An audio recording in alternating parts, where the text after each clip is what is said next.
Okay, welcome everybody. I hope you guys are doing great. I hope my voice sounds clean and there's no crackling audio glitches, because I messed with my sound settings again. I was watching one of the old live streams and I noticed that there was quite a big latency every now and then. So I tried fixing it. I managed to find a setting now that works. I am currently on the ASIO driver, so we should have a lot less latency. And for some reason I managed to fix the glitchy audio thing.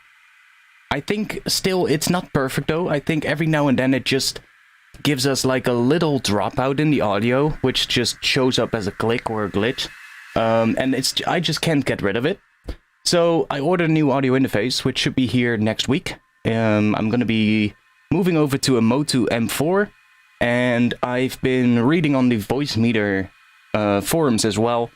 Loads of people saying same thing that I have with the Focusrite drivers, just audio glitches everywhere, and a lot of people recently started posting on the Voicemeeter forum that they switched to different audio interfaces. Some chose PreSonus, other ones chose RME, and other ones chose Motu, and all of them said that it fixed their issues.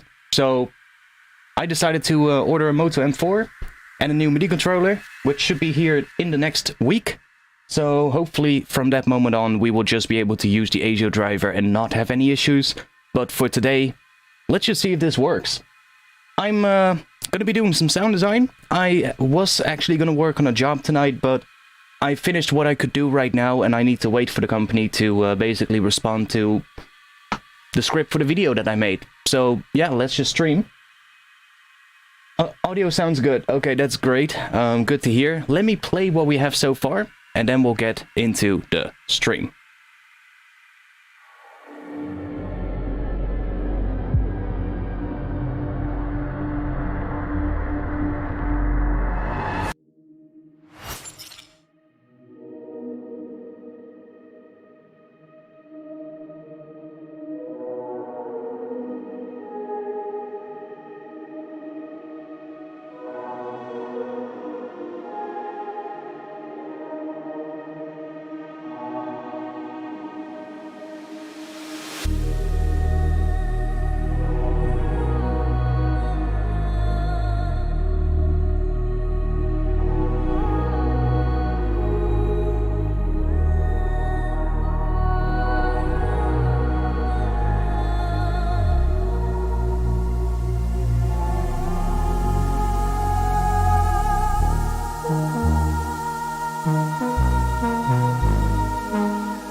Okay. Yeah, I hear some glitches every now and then. I'm not sure if you guys hear that too, but there is some audio glitches every now and then.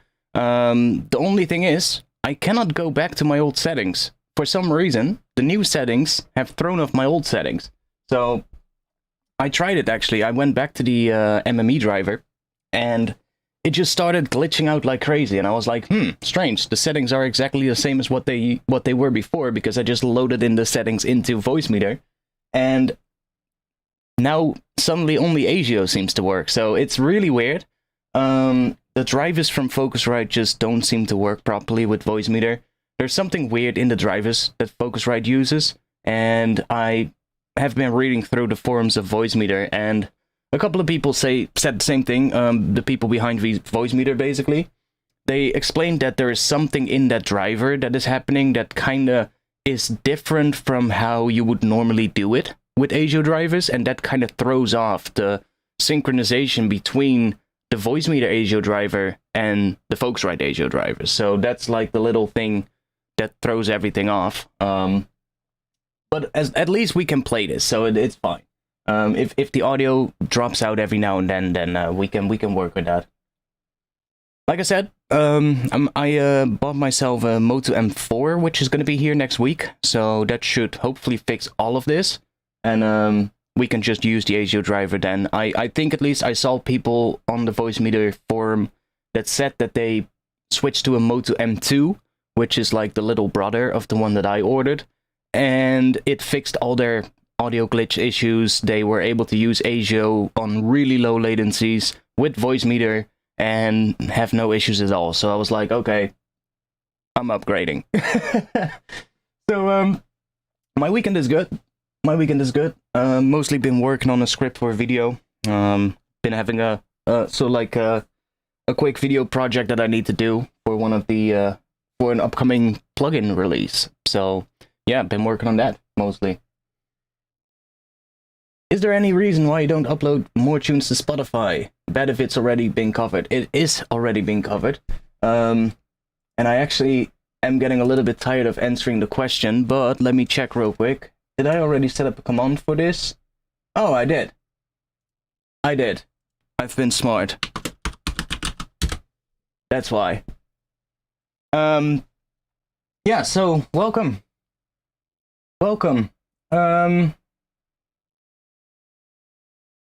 If there's any things wrong with the audio, by the way, just let me know. Like if the Ableton volume needs to go up or if my voice needs to go down, just let me know and I'll fix that while we are streaming.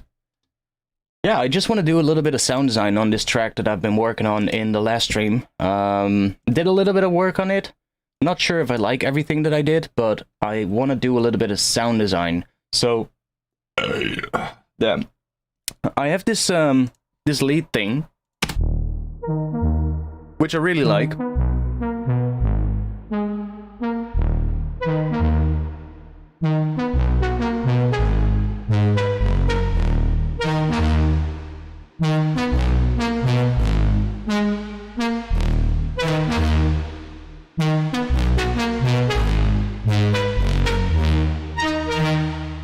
And I've been taking out some of the bits here in the build section. I think it could be cool if we have sort of like some more rising stuff happening here. So you can see I muted all of these sections here. We just have that. There's a little bit of a decay happening on some of those notes that I need to fix. But other than that, I think I just want to work a little bit on the base of the drop. I just want to see if I can make like a nice, maybe like a Reese bass kind of thing. Currently we have this. And I think I want to change that drop up a little bit. So, let's see.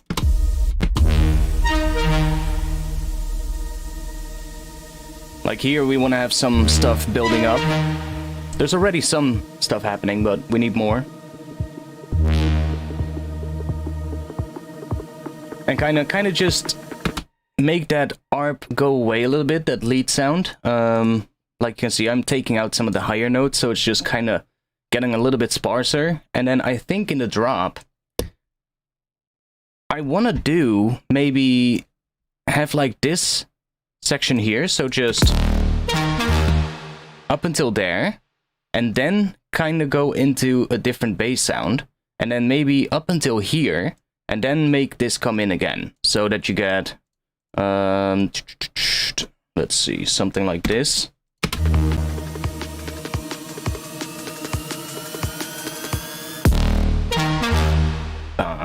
Wow. And maybe even bring it back here. So you get like a little call and response between these two elements and whatever's going to be in between there. Which is probably going to follow the same bass notes as what that ARP is doing, but just with a different sound so that it's a little bit different than what it is in the intro. And then I can use the full pattern maybe somewhere later in the track again, just bring it back in its entirety. Because I think otherwise it's going to be too boring. if we're just gonna have that in the drop. Like, this works, but...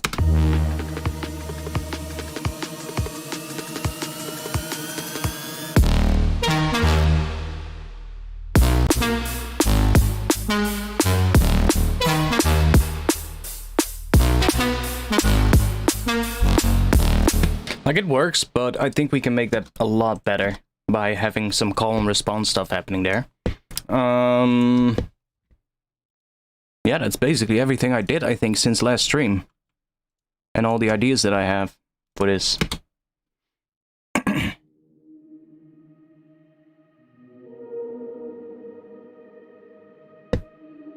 also did a little bit of gain staging, by the way, so it's all now running into the master a little bit less loud than it was before.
What if we have, like... I'm thinking what we could do here, in this section.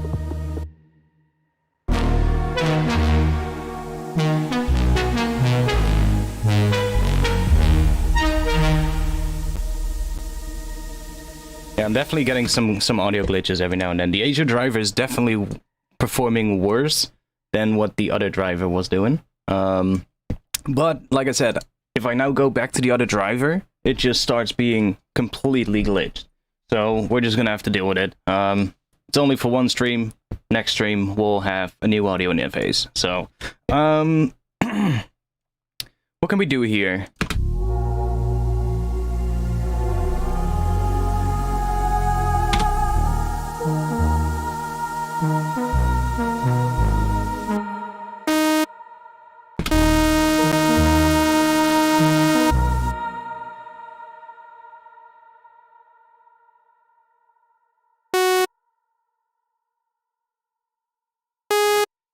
Ooh. Idea. I really like that.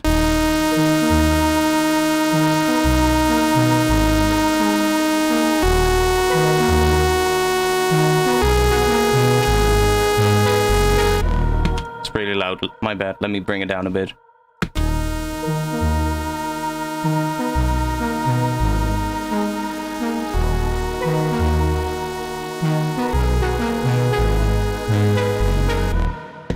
I need to check though, because I think, yeah, that's slower.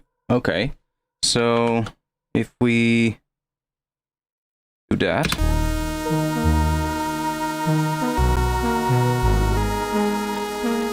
yeah, that's gonna be better. Although it would be nice to have that D note extend a little bit in this section. But what I'm thinking about, like, the chord progression is this, D sharp to do this. The chord progression is D sharp to B to G sharp. So D works on those notes as well. Like, this is a major third, and this is the perfect fifth. So that can work. But switching to F sharp here also works, because then F sharp becomes the perfect fifth above that B note. So that F sharp shift there works too. And if I then go up to G sharp here, we're getting the octave of this note. So you can see how that works as sort of like a pattern on top of the bass. Like right now it's only gonna...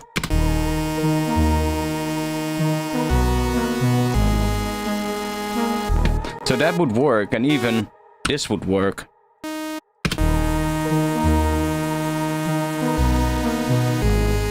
Now, obviously, it sounds a little weird because we have a couple of things happening here, but what if we do...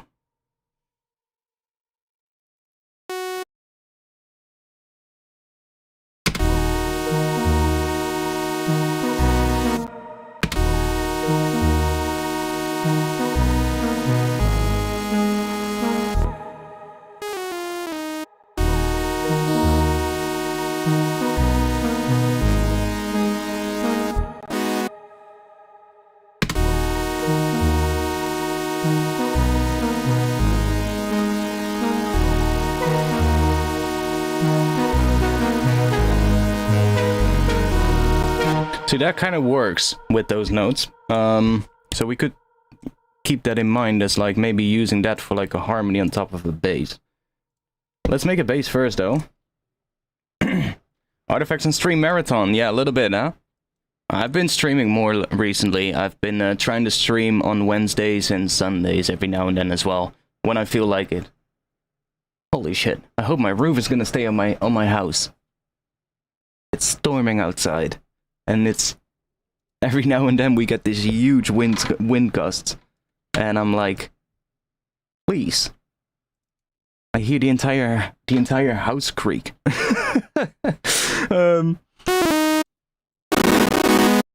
Yeah, see, if I select multiple notes and do that, you hear that it starts glitching. That's the ASIO driver of Focusrite, sort of like glitching with the ASIO driver of Voicemeter. Don't know, we can't fix it today, but it will be fixed soon. I hope, at least.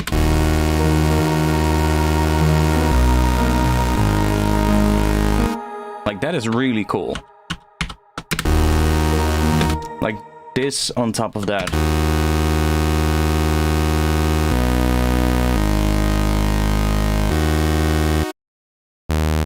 So what if we turn this one into a Reese boy? Let's just start with a very simple Reese boy. Let's do macro 1 to the fine tune. Reset the start position of these so that they all start from the same position. Call this detune. And let's go into the matrix and make them unipolar. Let's set that to 50. And let's set this to -50. That way we can control how much detuning we get by this one. And we don't have to play around with these two fine-tune settings here, making sure that they are the exact same on either side. No, we can just bring the detune up, and that way they always are identical.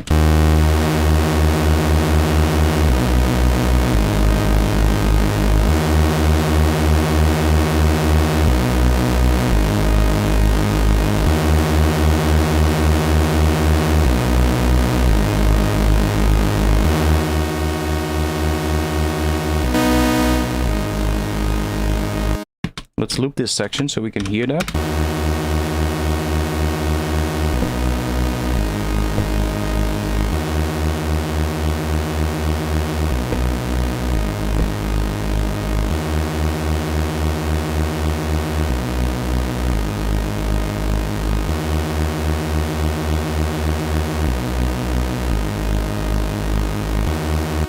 So like listening to the speed of it now.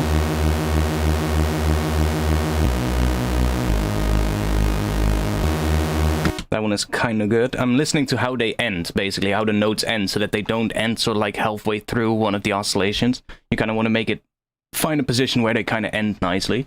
I think this one works. So now, let's do a little...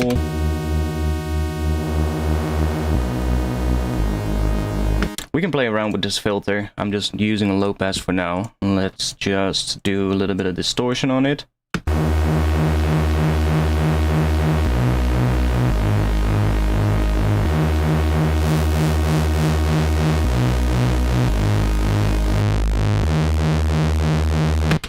And we can play around with these as well. So if we change the waveform on this, we're still gonna get a Reese. And that's the beautiful thing of this. We can literally just change it to almost anything.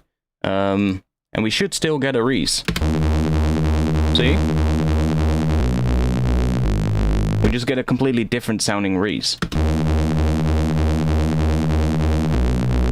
And by changing the waveform, we can get some pretty cool results.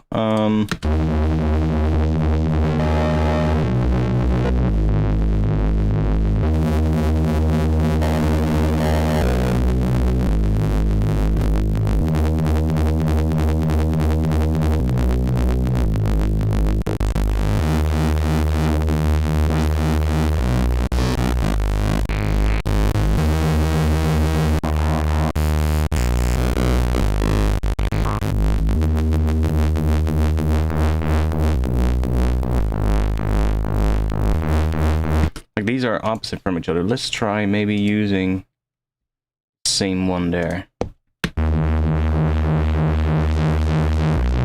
Slightly different.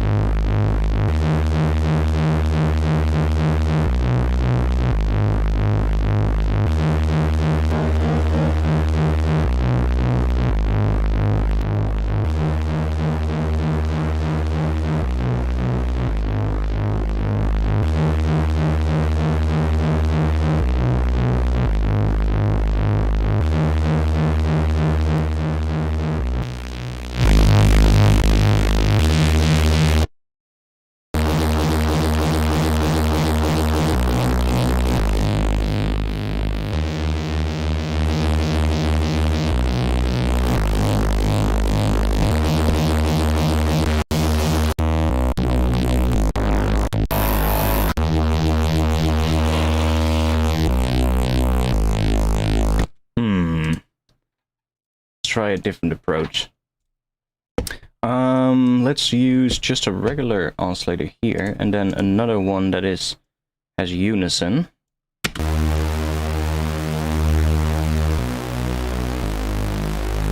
So we get that. We get a more wider raise then, which is fine.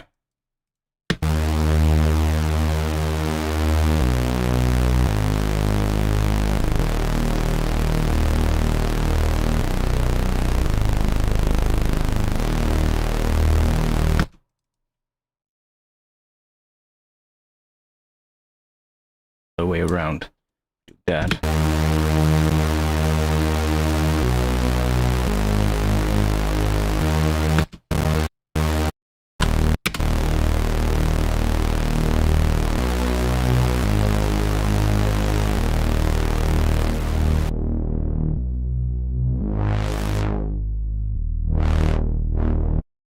Let's do...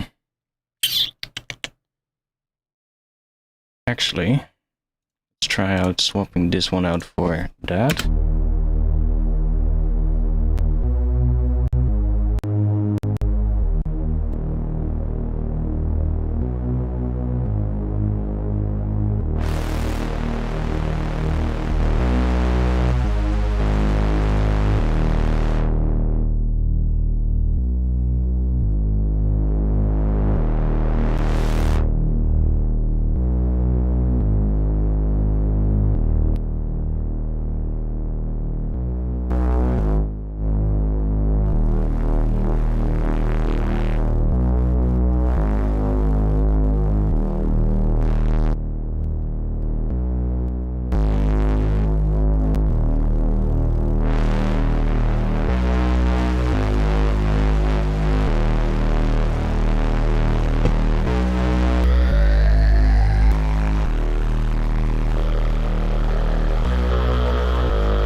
Oh yeah, I should probably do this as well. Do AM from this one on that one, so it gets a bit grittier. And then when we swap this out, it's going to affect this one as well.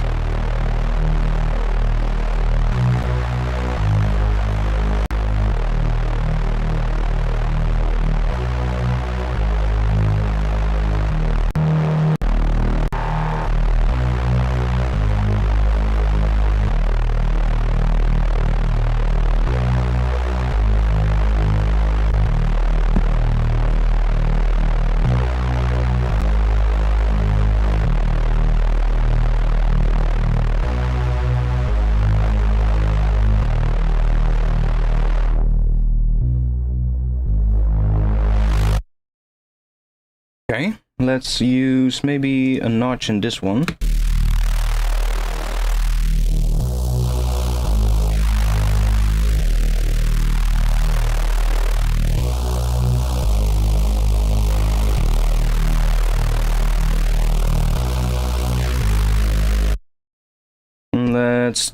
We can do a little bit of LFO on that maybe, just so it moves around a little bit.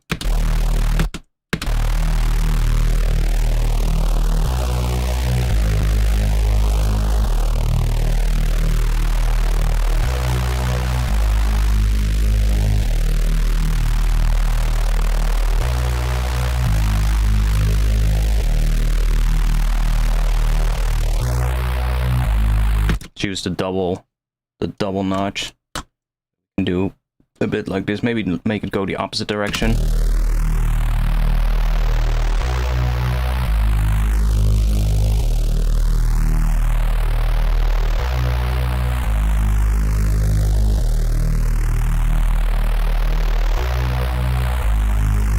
Okay, I just want to have a Reese sort of like to start off with.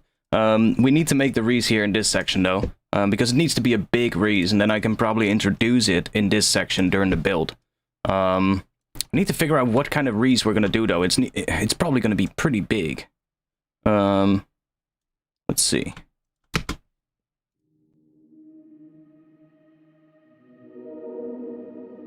And this intro is still a little bit, can still change a bit. There's a couple of things I'm not too happy with yet, but it does the job for now.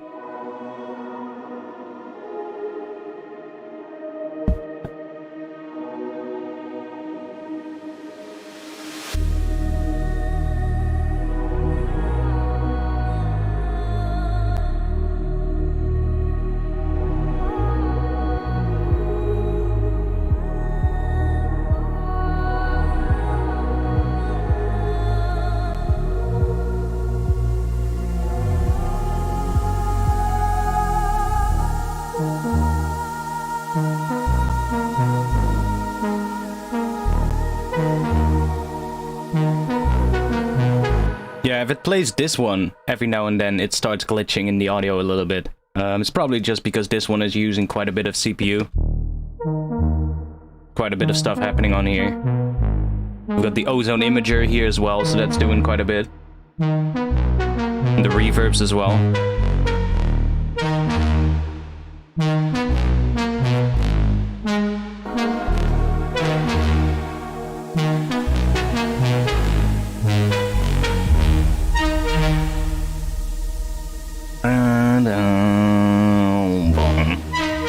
Yeah, like maybe I do hear like a Reese in this section, so let's say let me just duplicate this one for now so we can make what I hear here. I'm kind of hearing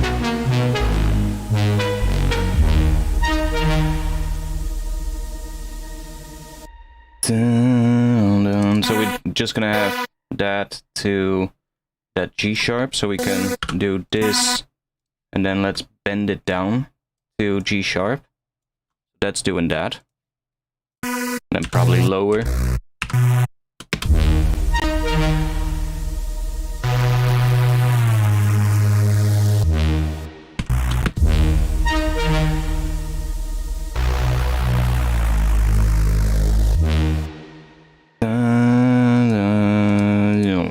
So it needs to go down at the end. Boom.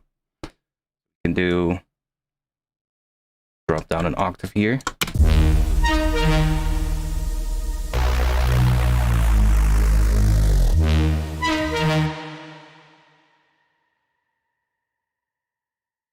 And then in front of it, we need a D sharp note, which is probably gonna come in somewhere around here. But I think maybe we can just have it start here, and then we can filter it so that it sort of like filters in over this section.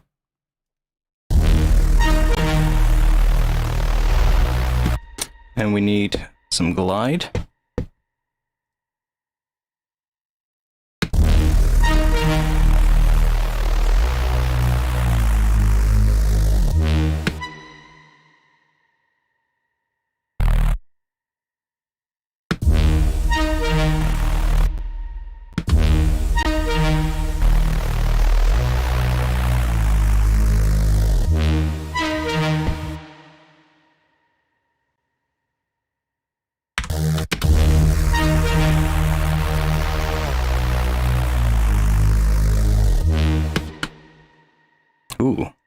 if we do this? Make that one go from... Where is it? At B?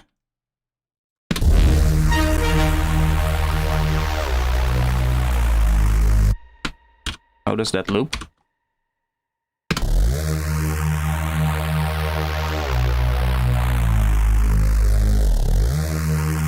Yeah.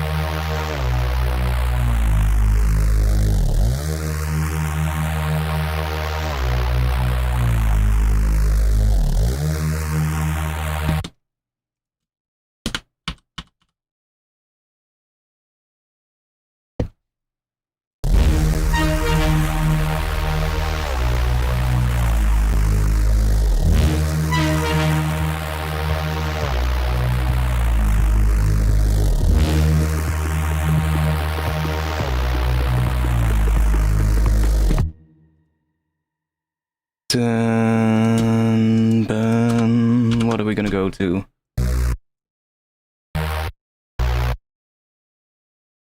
A sharp? Or B again? Let's see. Or go down could also work. Yeah, I think A sharp is gonna be nice for that last section. So we get...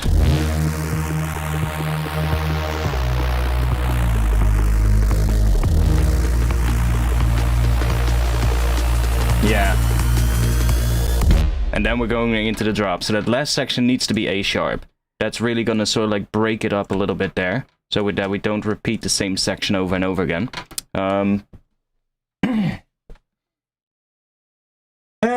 Maybe pass this and leave space, but at 87 section add this. At 87. No. I do want to have sort of like something underneath all of this. And obviously it's clashing a little bit with the other layer right now, but that's something we can fix by using filtering and stuff like that. I'm just thinking about what this needs to kind of build the tension and build that energy up that we need, because we're going into a drum and bass drop, right? And the drop is going to be bigger than what we have now. Oh.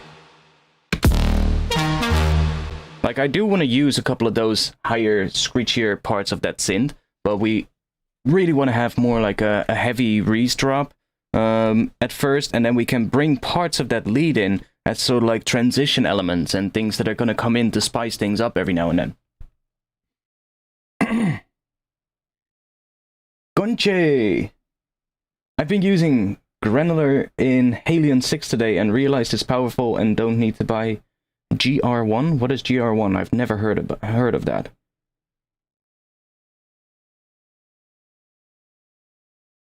Ableton, how to access the note pitch automation. You need Ableton Live 11 for that.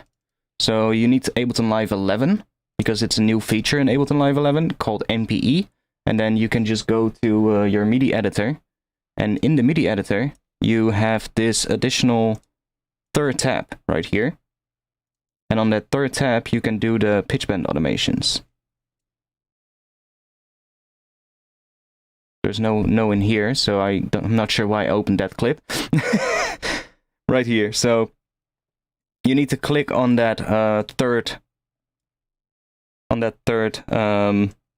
little option right here in this menu. So this is your regular MIDI editor. Here you have your regular pitch bends and all the other clip automation. And then here you've got your MPE stuff. I'm not sure what GR1 is. I assume some kind of a granular synth.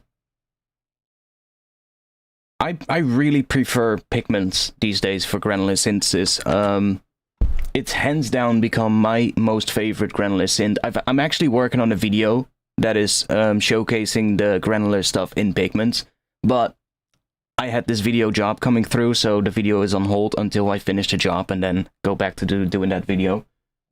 It's such a good synth for granular stuff, honestly. I'm actually using it in here as well, as a granular synth, by the way. So this little thing here that comes in when that sort of like that main lead thing comes in as well. It's basically just a pad made in Pigments with the granular engine. I just taken one of the samples from my latest Patreon sample pack. So if you haven't supported me on Patreon yet and want monthly samples, check out the link in the chat right now. Patreon.com/artifacts, good moment to plug. But no, I just chucked in one of the samples and I used it kind of to create almost a pad that just gets fuller and louder as it goes on, so it builds tension throughout this section. And it's a really simple patch. It's just a sample in here, granular, and then one macro that is controlling a whole bunch of things. So it's controlling the sample start, it's controlling the random start time, so it introduces more randomness as this goes on. It changes the density, which is how many grains it creates, of course, so that brings that up, so it creates more and more grains as this moves on. And it also changes the grain shape. So the grain shape is going from here to something that is basically, when it's all the way down here, it's just like a sine shape, and it just gets wider and wider, so it gets louder. And this thing is just so good for granular stuff. I'm so in love with it. It's so easy to use. And it's just very straightforward. And it sounds great, honestly. So Arturia are definitely killing it with some of their software. Yeah, absolutely. But also with the hardware stuff, like you said. Yeah, totally. But like Pigments, the new update is definitely a good one. I've been playing around with it a lot, and like I said, it's become my favorite granular synth. I also love that you have like multiple slots here, so let's say you want to try out a different sample, just click here and just chuck in a new sample and see how that one works. So just to demonstrate, let's go to Patreon sample packs, atmospheric reverb tails, and should we try? Fuck! I double-clicked the sample. Now it's going to replace Pigments with a sampler. Oh, god damn it. One moment until it loads that. Not sure why it's taking that long. Probably because it's removing Pigments from this track. Why did I double-click?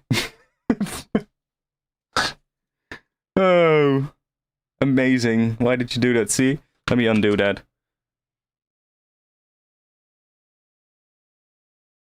I just wanted to drag the sample into Pigments, not double-click on the sample, but whatever. So yeah, so let's say you have that one. You can just take a different one, just chuck it in here, and it saves all the settings, so all the macro stuff, it's all still set up, and I can just play it now, and we're gonna have a different version.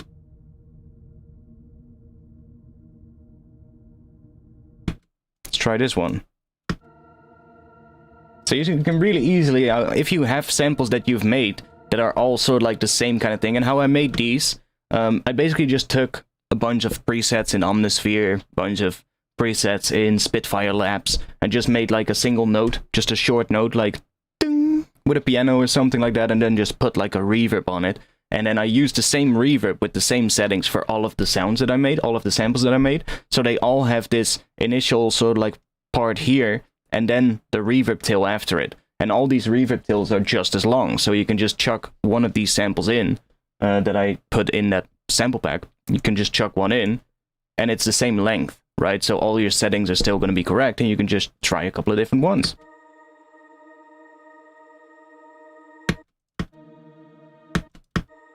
See, so that's pretty nice actually to be able to do that.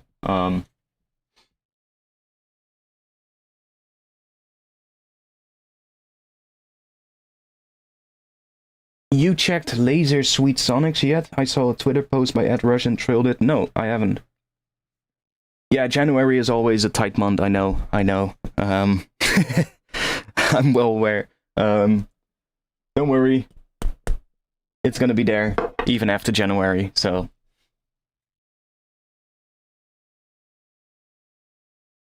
If you tried Pitch Loop 89 from Ableton, you can do easy stuff like this. No, I haven't. I did use the Ableton Granulator in the past, which is kind of similar to what this does, but this just looks so much more streamlined, it's a lot less buggy, and it just works better. It's just a lot quicker as well. Plus, it's not just a granular synth. You also have analog synth, wavetable synth, additive synth. You've got the entire noise oscillator section down here with a sub-oscillator. You've got 2 filters. You've got this entire gigantic effects section with 12 effect slots, in which you can put any of these effects. You can have multiple distortion effects if you need them. You can have multiple multiband compressors if you need them. Like, this plugin comes with so much more than just the granular synthesis. You have all of the modulators down here, with your envelopes, LFOs, and LFOs you can change and create shapes in and all that kind of shit. You've got your randomizers, you've got these to change what the other modulators do. You've got your macros, you've got the sequencer, which is a full-fledged sequencer and arpeggiator in one. There's just so much more to Pigments than just the granular synthesis. So, yeah, this is an absolute powerhouse. It's an absolute powerhouse of a synth. You can do so much stuff with this. And I actually made a sound bank for Arturia Pigments. It's currently out. It's already available on the Arturia website.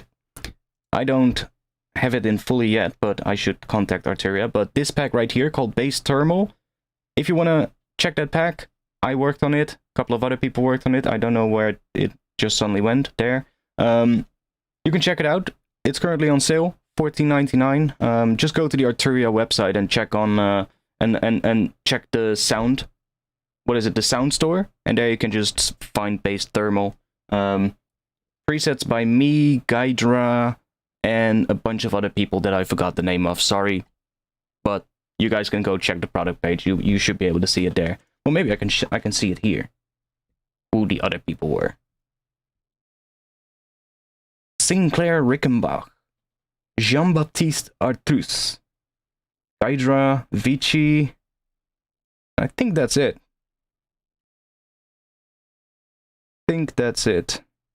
Yeah. So 4 people worked on this pack.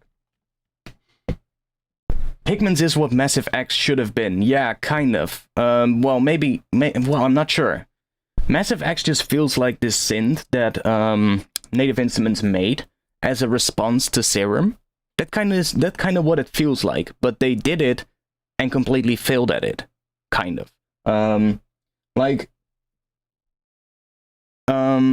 Massive was an absolute staple of a VST instrument, right, back in the day, and everybody used it, especially in like the old 2010 dubstep days. Like, everybody used Massive, and it was the best wave-stable synth out there, at least the most easy to use, right? And then Serum came along and literally stole the throne from Native Instruments, and was just like, Massive was gone, basically, because we had Serum. And Serum kept improving as well. It kept getting better and better with new features. So, yeah, there was just no reason, really, to go back to Massive, unless you really just like the layout and like the plugin and you want to use it for that reason. But, and then I feel like Native Instruments just thought to themselves, we need to come out with a new version of Massive that outdoes Serum, that brings new things to the table that Serum cannot do. And that's kind of what they did as well. But while doing that, they also kind of forgot to keep in mind that a lot of the things that make people use Serum is because it just works so easily, and it works so streamlined, and it's also easy to understand. That's the real power of Serum. Like, yes, it's a great synth, and it's a really good synth, but it's still quite limited compared to some other synths out there. You're still pretty limited in some kind of ways. But it just works, right?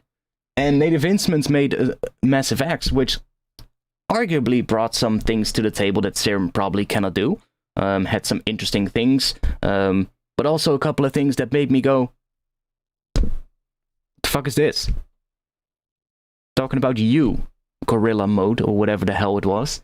And like, it's just, it kind of seems like they lost track of what made Serum good in trying to make a Serum competitor, which,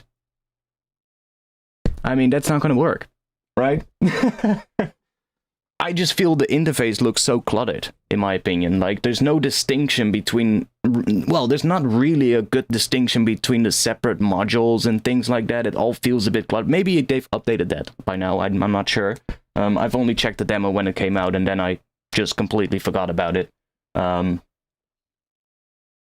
it just feels like because, like, Massive, the original Massive, worked pretty well. Like, it was pretty easy to understand. It was a little bit, you might have to watch like 1 or 2 tutorials, but after that you kind of understand it, right? And it was all pretty straightforward from that moment on.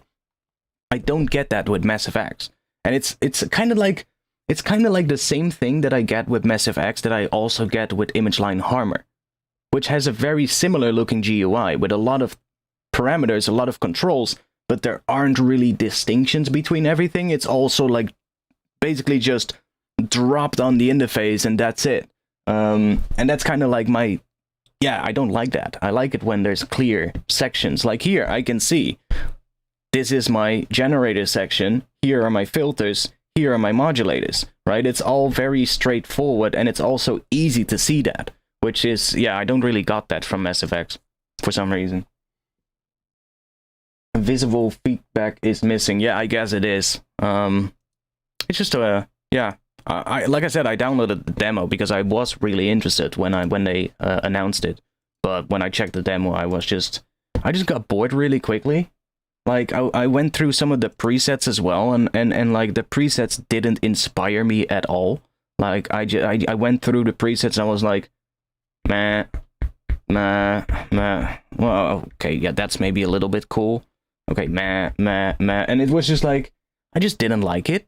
Right? It was just like it didn't really sell it to me when I tried out the demo. And that is something very important when you try out a demo. It needs to sell the product to you, right? You need to, and the first thing I always do with a demo, check out some presets to see what this thing is capable of. And presets should at least give you a good impression of what this thing is capable of. But with the massive presets, I just wasn't really inspired with it. And then I started playing with it myself. And I got the same result. I was like, yeah, I don't like it. It sounds a bit thin. It probably can sound big, but I just don't feel invested enough to put the time in to actually learn this plugin. And especially because there's also these other sins that I already had, like like Serum, of course. And then I also had Falcon, which was capable of doing wavetable stuff. And I had a bunch of other sins that were capable of doing wavetable stuff. Zeta as well, Zeta 2. I had that one as well, which also was capable of doing wavetable stuff. So there was like not really much of a reason for me either to look into Mass Effects. So I just let it go. I was like, I can't be bothered.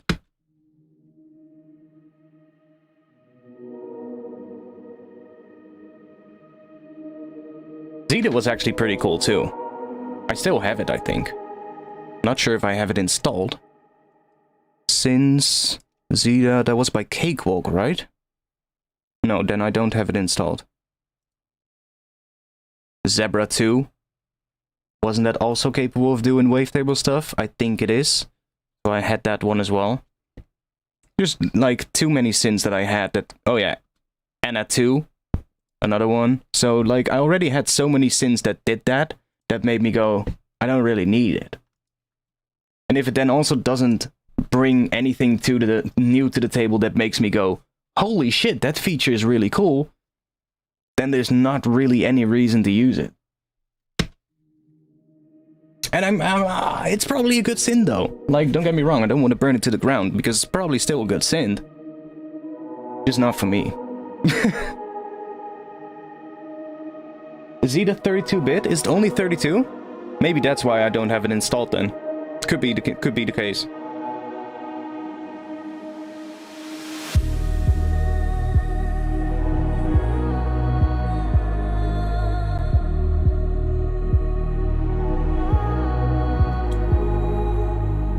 It had some really good oscillators that I remember.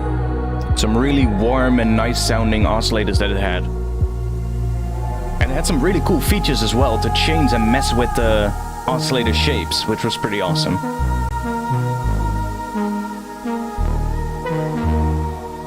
Bum, bum, bum, bum, bum, bum.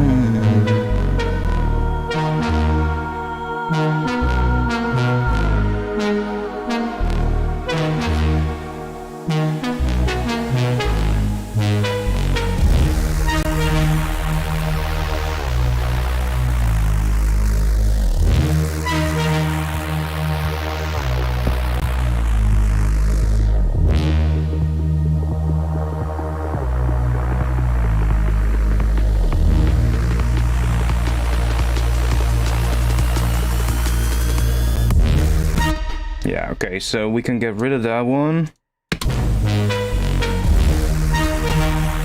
And now I want to try what happens if we do...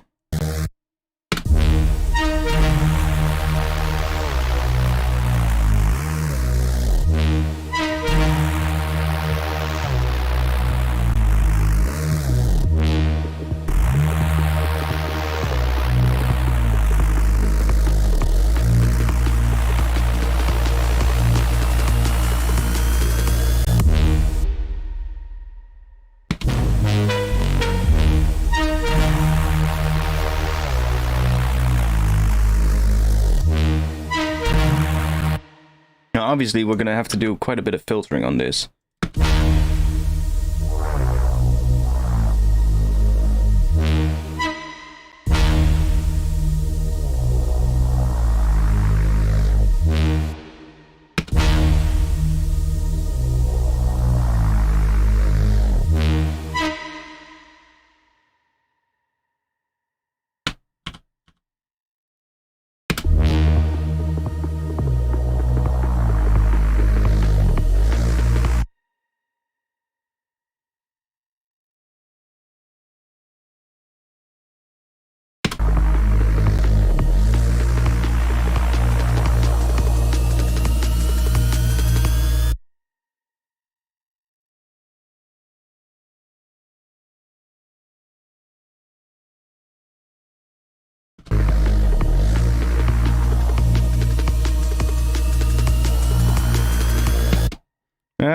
We're just gonna go down. Gonna go down here.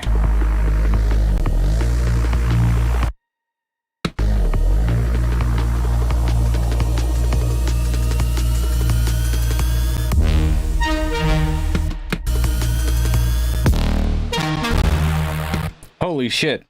Glitches. Starting to glitch more and more, I feel. We need the new audio interface so bad. I can't wait until I have the new one.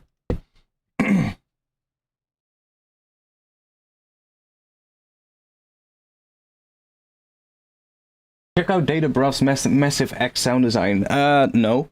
That would also imply that I'm gonna have to buy Massive, so no. I won't. I'm not gonna spend money into that plugin at this point in time anymore. So no, you won't see me using that synth.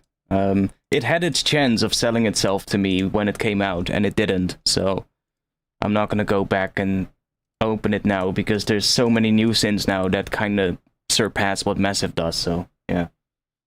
Screw that. Have you set up any macros or key commands for Ableton? What do you mean? For what?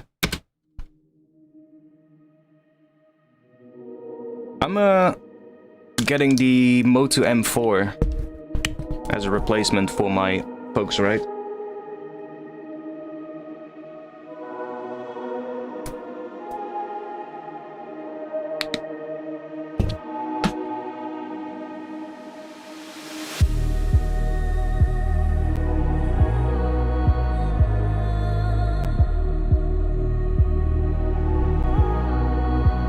Yeah, the glitches are annoying me, but whatever. Like, it's using quite a bit of CPU here as well. Let me try. I'm just gonna freeze this atmosphere thing, because that's probably using quite a bit. There's Portal, some Reverb, Omnisphere. Let's make sure that we have that one frozen. What made you want that over an RME? The price? Let's just be honest. The price. That's the main thing. Like, don't get me wrong. I know RME is really good. But you're also gonna pay, like, 4 times the amount of what any of the other audio interfaces of that size cost. So, and what do I get for that? Really stable drivers. Okay, that's a good thing. And really good audio to digital converters and mic preamps and all that kind of stuff. But honestly, most of that I don't even need, right? I don't care of having the best quality mic preamps, because all I'm using the mic preamps for is recording my voice during a tutorial. Like, we can get away with something that's a little bit less good than what is in the RME. And like I said, the Focusrite stuff is really good too. They have really good preamps as well, so it's like not that big of a deal. No, I don't have any additional key commands set up for that. No. But yeah, like an army, what is it? Army Babyface is like what? How much? 700? 600? Let me check. Army Babyface.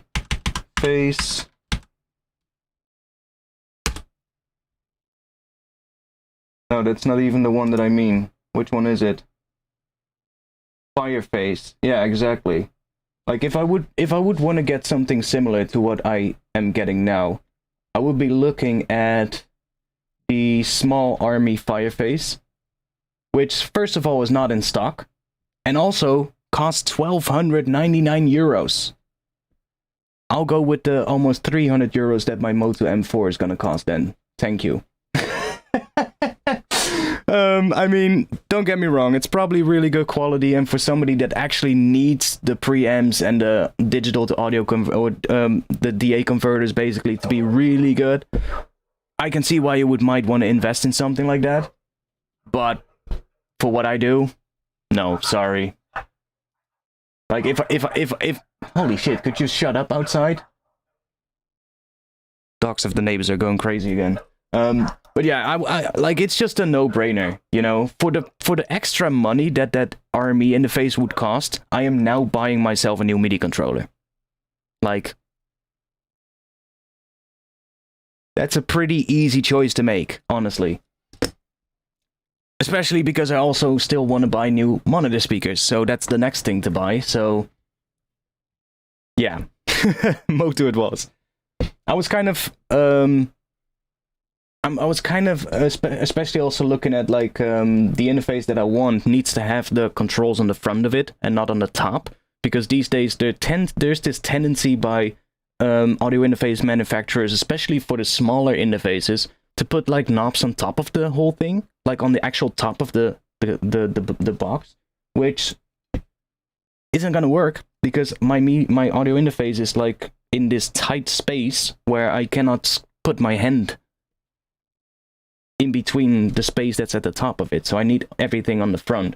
So you had like the Audient ones, the smaller Audient interfaces, really good reviews, but they have the big knob on top for like the volume, which I would have to squeeze my hand in a space of like 2 centimeters, which is not gonna work. So that one kind of wasn't an option.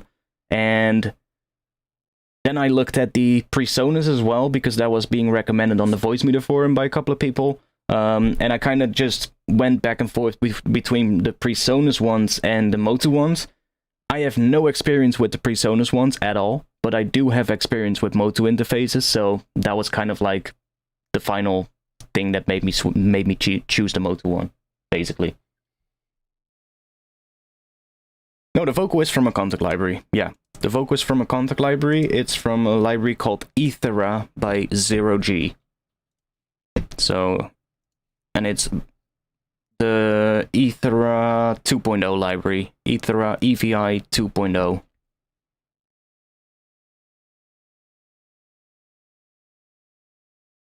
Oh. What's happening? Are we crashing? I mean...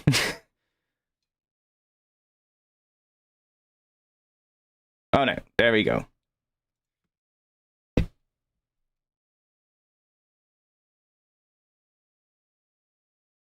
I would go for addictive drums. What else can we freeze to make sure we don't get any buffer issues? I guess I can freeze these strings as well.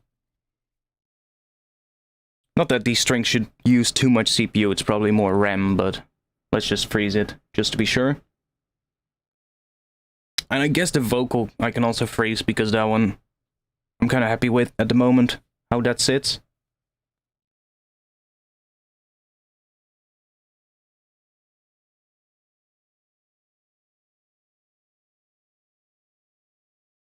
That should at least give us a little bit more room when we start playing this.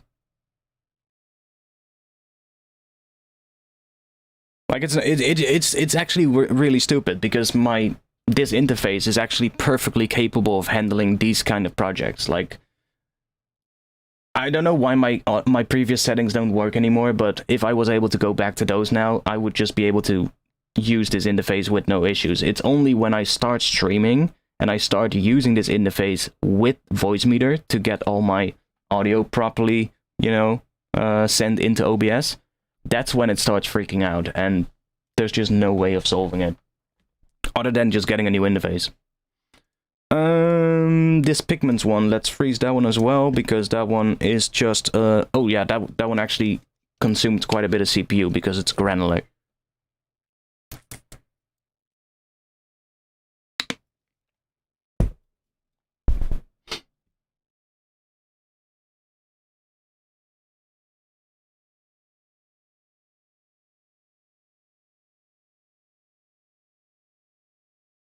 Okay, let's see what we get now.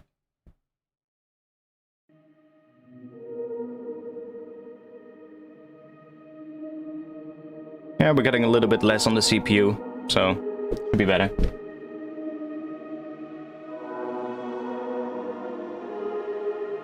Yeah, I did got rid of the lag though. Like if I add just a piano, like back in the previous streams, there was like I would say maybe about 300 to 400 milliseconds of latency between me pressing a key on my MIDI controller and us hearing the actual sound. That was mostly because I was not using the ASIO driver, because that would give me all kinds of audio issues. Especially when I was, well, only when I was streaming, of course, when I was using Voicemeeter. But now I get like 20,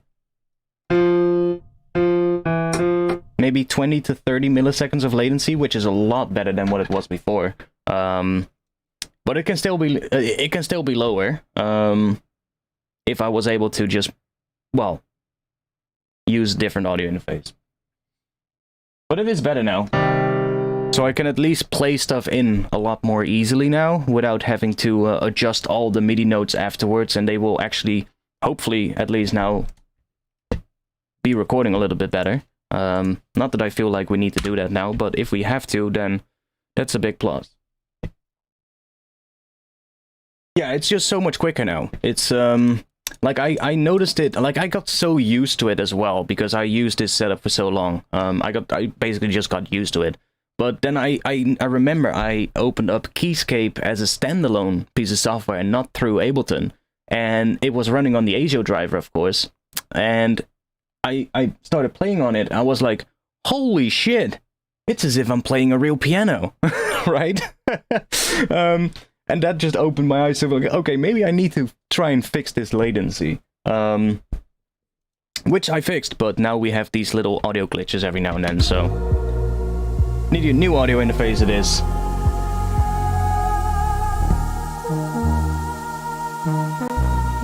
Yeah, see, every now and then it just drops out ever so slightly, but whatever.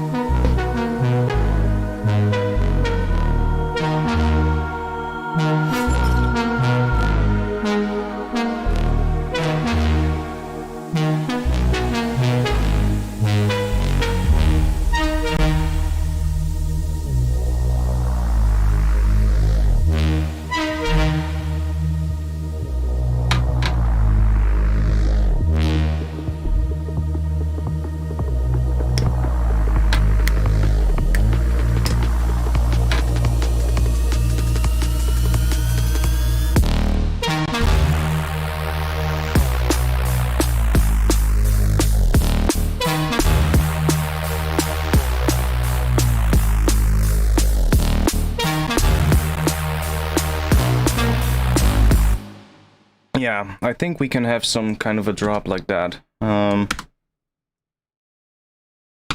know what? Let me unmute these and let's just mute this entire section for now. Let me just mute all of that. See if we can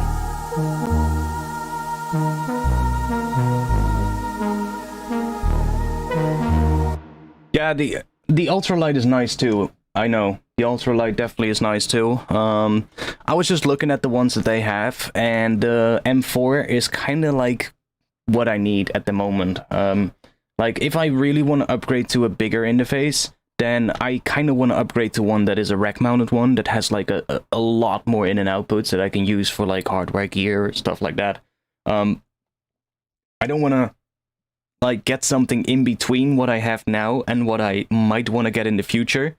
I would rather just get a replacement for what I have now, because that's kind of all I need at the moment. And the M4 kind of ticks all of those boxes. So, yeah, that should be good.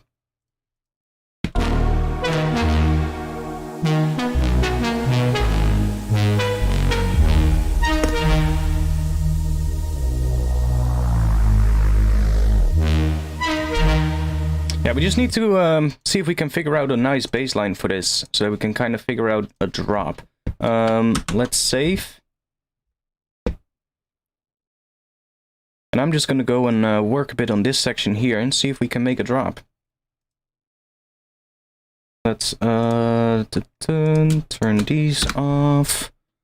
Turn all of this shit off. That should be good. So now we have... yeah.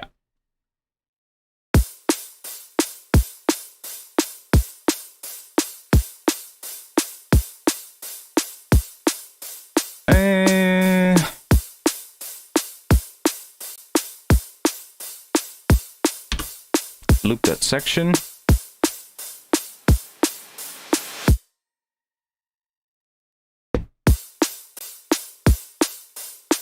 Do we know what notes we need to have here? We've already established that.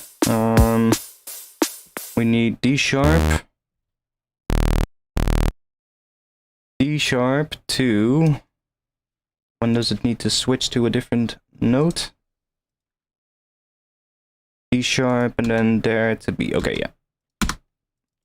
So we need D sharp to B to G sharp. And then at the end here it was gonna go to, what was it? A sharp again? Or what was it? At the end there it was gonna go back to D sharp. Oh wait, where did I do that? That was here. Yeah, so we went from that G sharp to, what was that doing? G sharp to A sharp, yeah.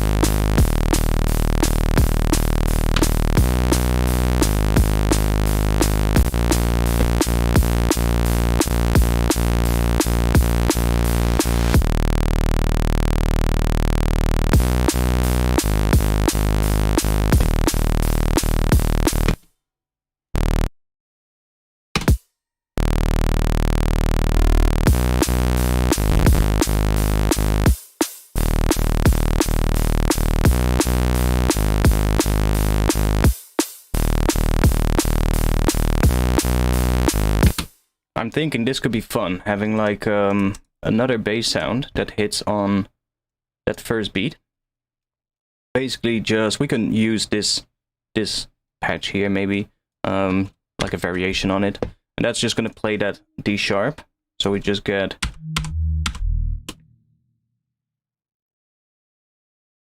there. I'm gonna grab these two. Oh wait, I can just grab this one. This patch right here.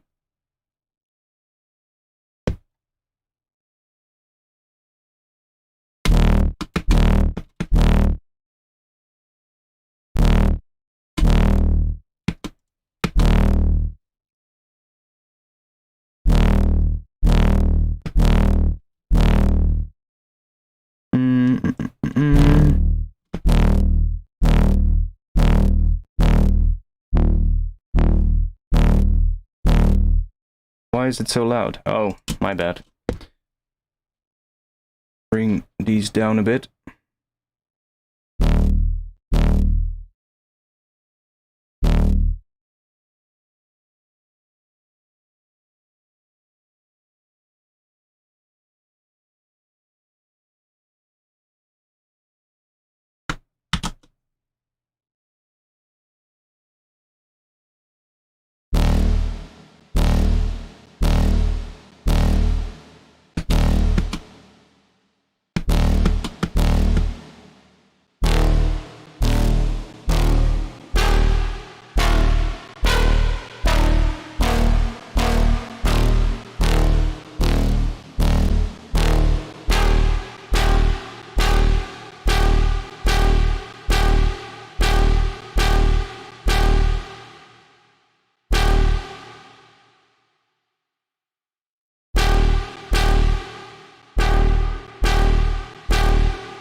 Obviously, that sounds like ass, but don't worry.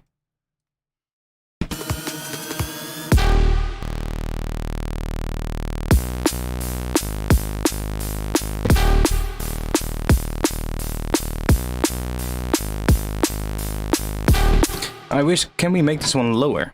Well, if we do that...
Okay. Getting somewhere. I noticed the sidechain. Do you use that from kick, snare on all synths? I use it only on the things that need it, really. But for now, what I do actually is I have my drums set up right here. So we have a kick drum MIDI right here. That's just the kick drum channel. And then we have a snare drum channel here. And these are all in MIDI. So what I'm doing is I have another sidechain group here. You can see there's no sidechain triggers on this. Back in the day, I would always have my sidechain triggers here. So I would just have all of these and I would copy them over to the sidechain kick, right? Like that's what I normally would be doing. But I figured out if I just set the input of this MIDI track of the sidechain kick to listen to the MIDI of the sidechain of the kick channel here, then automatically, if I put a MIDI clip here to play a kick drum, it's automatically also going to play my sidechain trigger along with it.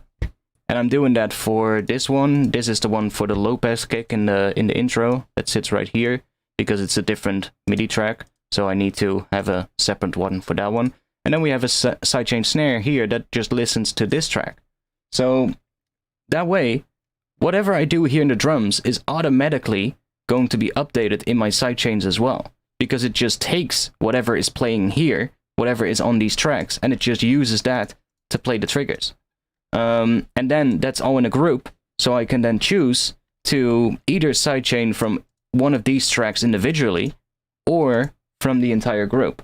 So that's just nice to have, especially when you're still producing. You don't want to have to worry about setting everything up, you just want to have this.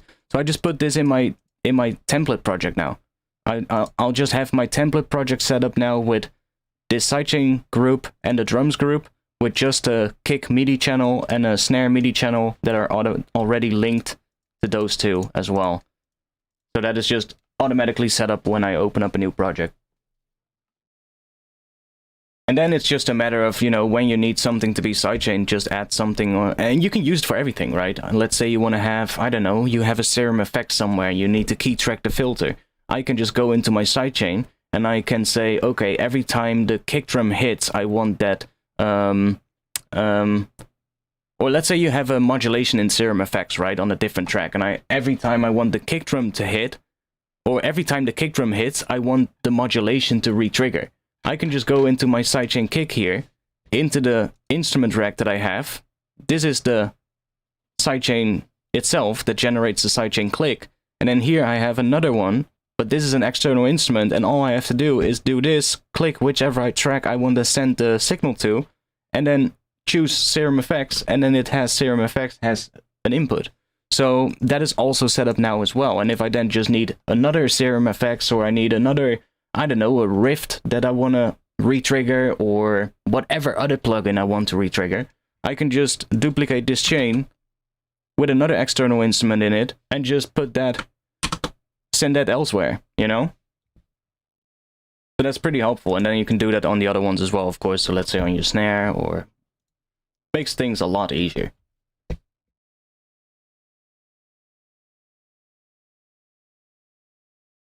Yeah, I used to do that as well, just copy paste, and it was annoying, it was just really annoying.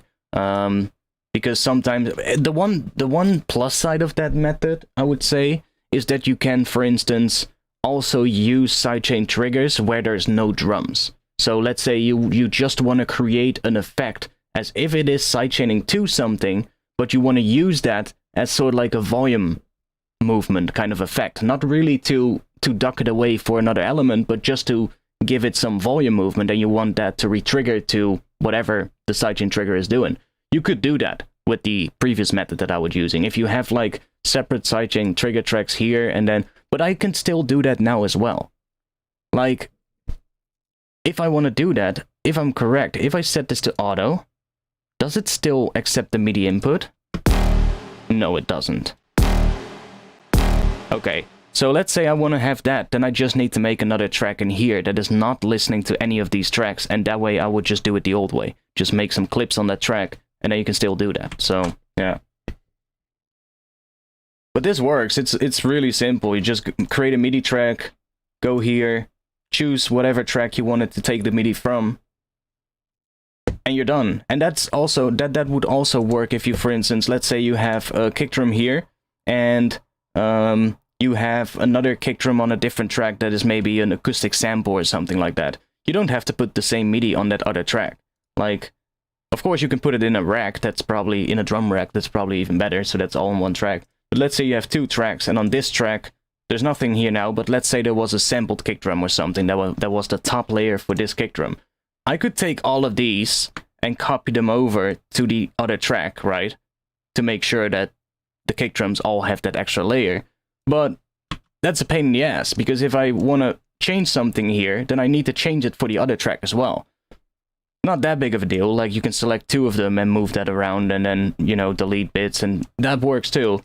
But you can also just go here, say, with the input section here, and if you can't see that, just click this right here. Go to input, and all you do is just say, okay, kick right here, kick serum, click that, and then pre-effects, and then set this to in. And now it receives the MIDI from this one. And every time I play this one, you can see that this one responds to it. And now we can put anything on here. I can just take a kick drum sample.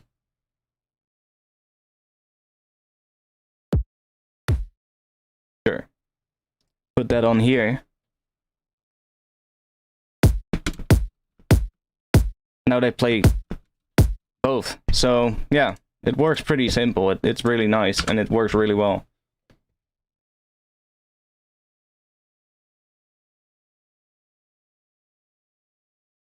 No, operator is actually set up really simple. Look, you can do this 2 ways. I did it with a noise, but you can probably, it's even better if you just use a square wave, because square wave will just create a click right away if you make it really short. But all this is I just set the envelope to be like this. So initial is all the way up to 0, so it starts from here. Then we have an attack time of 1 millisecond. That creates this right here. And then it drops down with the decay to a sustained value of 0, or infinite, minus infinity, of course. And that decay time is also 1 millisecond. So what I'm getting is I get a sidechain that stays on the maximum loudness, the maximum level, for 1 whole millisecond, and then it drops down to nothing in another millisecond. So basically the entire sidechain trigger is only 2 milliseconds long, the click. And from that moment on, I don't touch it anymore. Like, that's it. It's the same for all of these. It's just the exact same one. From that moment on, all you have to do is, let's say on, where is it, the bass here, you just use the compressor to change how long the sidechain is. Like, I need to, that's the only downside. If I just play this by itself, it's not gonna do it with the sidechain for some reason.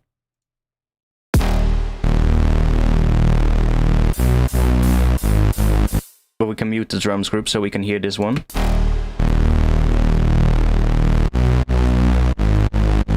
See, I can make the sidechain longer or shorter by changing the release time on the compressor. If we make that release time longer,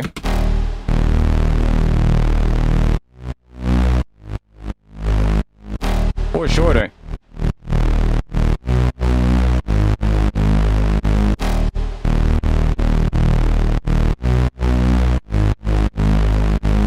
see? So that's where you would use, that's where you dial in the length of it. And the importance of this is, you can use your kick drum, like a lot of people do. They would use their kick drum as their sidechain trigger. Works, but the only downside of that is that your sidechain can never be shorter than the trigger, the signal that you feed into it. So if your kick drum is a 16 note long, and you're using that as the input to your sidechain, unless you're filtering that input so that you only get the high-end click from it, you won't get a sidechain that is shorter than that kick drum, right? If you just use the full kick drum, it's never going to be shorter than that. So that's why I always tell people, send something really short into your sidechains so that all you have to do is use the release time on the compressor to dial in how long you want it to be. Now, the best option would actually to be to go in here in your sidechain trigger and figure out how long is the transient of my kick drum. That's kind of what you need to know. And then you can dial that in here. So you can say, if my kick drum transient, so the first initial part of the kick drum that's the loudest, that's really fighting for space with most of the elements in the track, if that is, let's say, 16 milliseconds long, just to give a number, then you want to basically set the attack time here to 16, so that you get a section that is at the maximum loudness for exactly that length, and then you can just have your decay time at 1 millisecond, so it just drops down right after it. And then basically, when you would use this now, it's always going to have that minimum length of the sidechain, that it's never going to be shorter than these 16 milliseconds. So that's something you can do as well. Like, I would probably do that if I'm like, you know, pretty happy with a track and I get into the final mixdown. I would probably go in and actually check, okay, what is the length of the transient of the kick? What is the length of the transient of the snare? And then just set my sidechains up like properly, you know. But when I'm still producing, I don't want to have to do that, so I just do this and then just use the release time on the compressor. You're gonna buy a beer? Buy one for me too. I would like a beer. But yeah, that's just how I would do it. Like, this works pretty well. Like, just using the length on the compressor here to kind of dial in the length. That works pretty well. The only thing that you sort of like get, like, right, if you if I say, for instance, here it's gonna be, I don't know, 15 milliseconds, it's going to start bringing everything back in after that first 2 milliseconds or 1 millisecond that transient or that sidechain trigger was, right? So after that sidechain trigger has played, it's going to now take 15 milliseconds or 15.5 for the level to get back to its original full loudness. Oh, that's what you meant.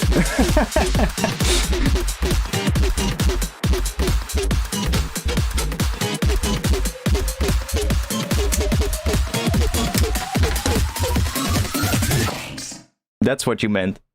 Thanks a lot. Hair character lying on the side, raising his arm while saying, "How's it going?" Well, I guess it's going pretty good, right? But yeah, what I was saying, like, in this current setup, like, that sidechain trigger is 1 millisecond long, 2 milliseconds if we include the little decay time that comes after it. That just it's basically just a very short fade, but it just sounds like a click. That thing only takes 2 milliseconds in total, right? So after 2 milliseconds, it already starts bringing in some of the other things. And it takes like 15.5 milliseconds for it to get at the maximum loudness again. So even though we can sort of like use this now to make sure that the things aren't really clashing, it's still not perfect, because our kick transient is probably longer than 2 milliseconds. So what we really would like to have is the trigger of the sidechain to be exactly that length of the part that is clashing with a lot of the other elements. And then we want to use that, and then we can use the release time to dial in how long it takes after that part is over for it to come back. But it's very subtle, and most of the time you can get away if you just use it this way.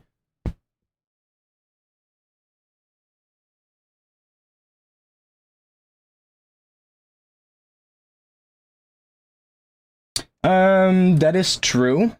That is true what you're saying. But it's I found that it is mostly the case when you're dealing with third-party plugins. For some reason, I've been trying this out, and it seems to properly align things if I'm just using one of the stock Ableton effects.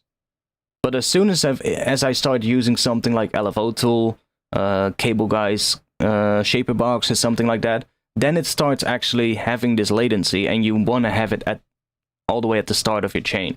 But that's also why I just have these on during the production phase. When I'm done with a track, and I'm getting ready for the final mixdown, which I kind of mix as I go, but I do a final mixdown at the end where I bounce all of the tracks to stems, so that I have a full clean slate, no effects on them. Before I do that, I always take off all of the sidechain compressors.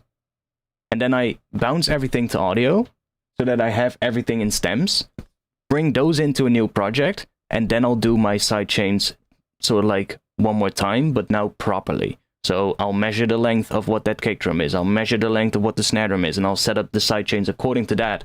And then, because all the processing is captured in the audio files, I can put the sidechains as the first effect on the track. So I'll be 100% sure that there's no sort of like latency affecting with the sidechains. But when you're producing, you don't want to have to worry about that technical bullshit, right? So you just set it up like this and just call it a day.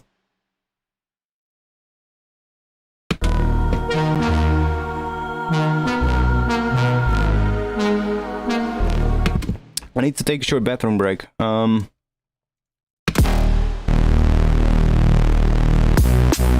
Yeah, okay, I'll play this with that part. Just so you have a little piece of drop. It sounds not like a finished drop, but a little bit. No, I wouldn't redo all my effects. No, totally not. The only thing I would take off from all of the tracks is the sidechains. So that the sidechain compression is not printed in the files that I exported into the stems. But I would keep everything else. Like maybe the only thing I would mute is if I have any send tracks, like a send reverb or something like that, I would probably mute that as well so that the stems are dry. Unless the reverb is part of the sound design, then it's probably in the stems. Like if I'm using reverb to make a pad out of a bass sound, for instance, then it's definitely going to be in the stem. It's just going to be printed in the file.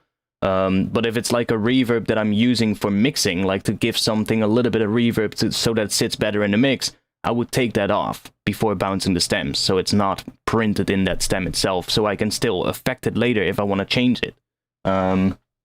Some things you might not want to print into your stems, and especially the things that are mixing things, right? If you get to, like, I mix as I go, right? But when I'm done with the track, or at least I feel like I'm kind of done with the track and I want to get into the final mix, I would go through the groups and most likely either just mute everything on the groups or keep it in there, depending on how I feel like it. But most of the times I would just take all of the effects of the groups, and I don't really do much on the groups most of the times. Anyways, I do most of the things on the tracks itself, and then sometimes group a couple of things together to process them together, but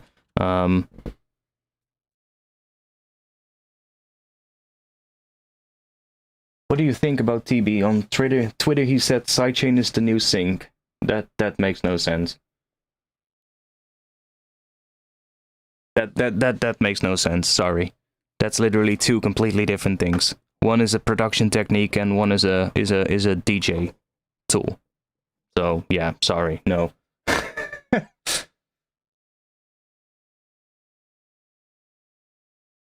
I'm guessing he's saying that as he has to take stems to master.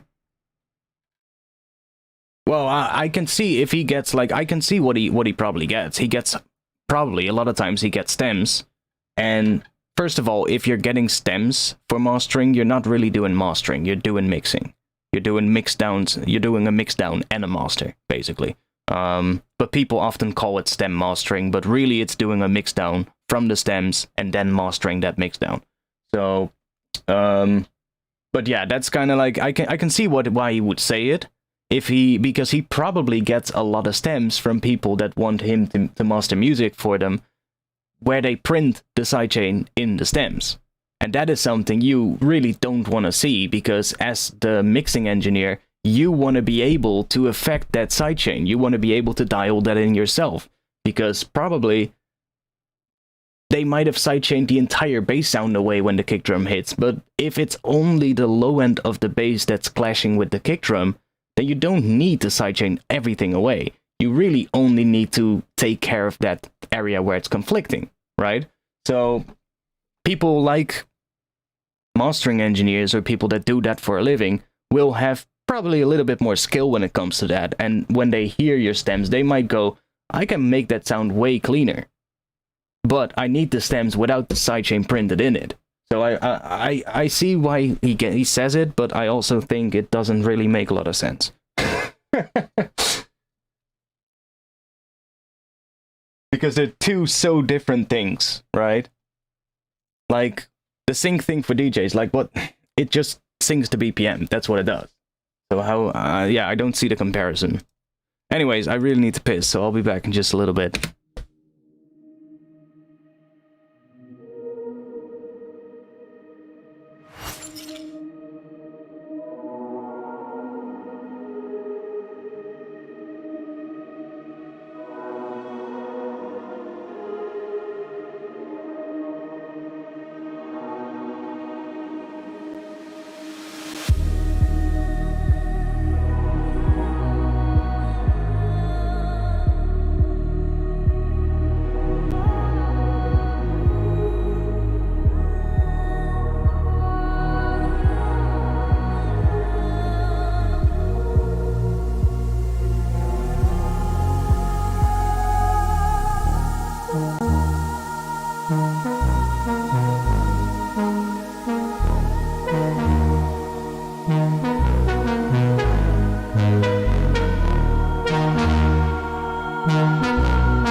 Okay, I have an idea. I heard something and that made me go, oh, that could be really cool. Let me try and remember it real quick. ARP comes in here. I think it might be better if the ARP has more high frequencies right off the bat. Just slightly more.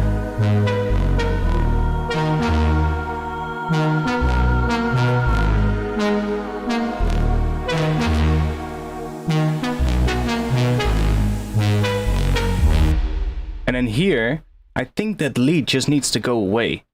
But I think I want this thing also to kind of go away a little bit in this area. So that I kind of want to tease this thing in this area here and not use it in its full entirety, because I think it's going to be used later again. Like maybe somewhere in the second section of the drop, where we get back into... Oh, my bad. Where we get back into this, maybe.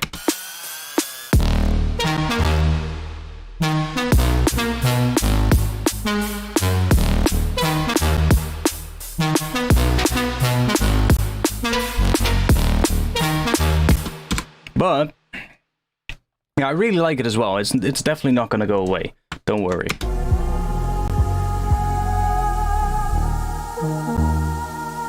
Damn, the clicks are driving me nuts. the glitches.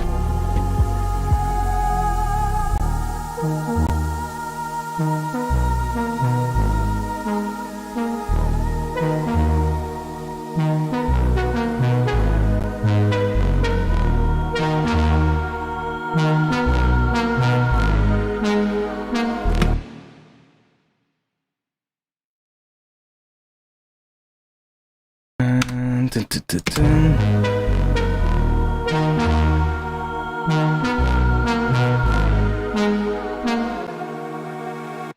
And then we do need, I need to go in here. We need to just go and check, where is that?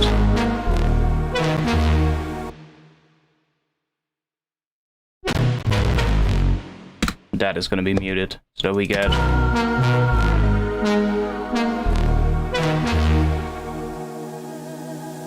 Yeah. And then we don't have to have this one come back. We can just have this without this and bring that reese in, so like building the tension. Yes.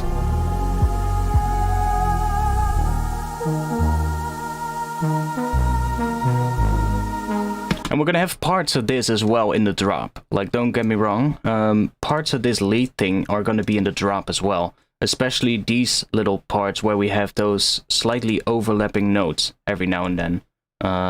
Like right here at the end. This section right here. Where it overlaps these notes, so those higher notes get... Those kind of parts are going to be used in the drop every now and then in between the reese hits. So we'll just chop out some of the parts of the reese, bring some of those parts in to kind of use them as transition elements in the drop. And then in the intro we can use the full pattern. And in the breakdown, especially, like after the first drop, I'm probably gonna have a breakdown where this thing plays without the filter on it, so where it's fully open, so all the high frequencies are there and it's really big, and then it starts to sort of like maybe close down again on the filter when we get towards the second build. So this is gonna come back in its entirety, but in the drop it's only gonna be slightly little sections, especially the ones that sound really nice where that distortion interacts with the notes. Like right here we have this, that part like that, right? That just, it's just such an interesting patch. Like we go here just real quick. I'll really be using a couple of those things. Let me bring the filter up here so that we have some level. But like, if we just drop a low note in here.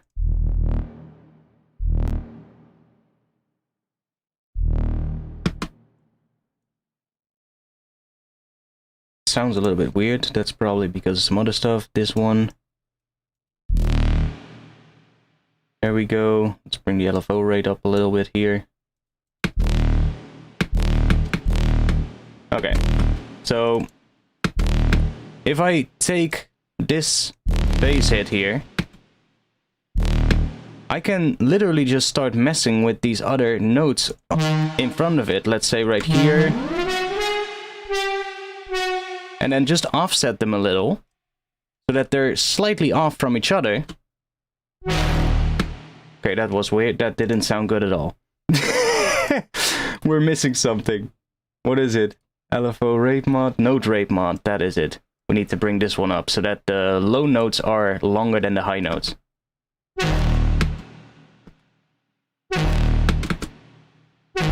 And you can kind of hear if we have just how they distort together. And that is what's really nice about this patch, and that's how I'm also going to use it in the drop. Like, we can have, like, different combinations are going to sound completely different. Right? So we can literally just take, like, if we do this, see what we get? Versus And this one on its own sounds like that. Right? But if we overlap them, we get that really nice distorted sound. And that's how I'm definitely going to be using this patch in the drop. Just finding like bits and pieces that do that interesting distortion. Which I already have a lot of. There's another version of this patch here as well, where I have an entire version that I resampled with a whole bunch of stuff in it.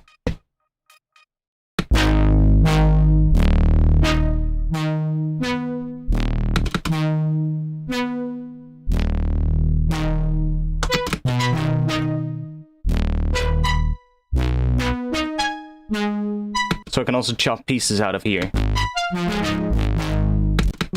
And this was just with an arpeggiator, by the way. I was just messing with an arpeggiator.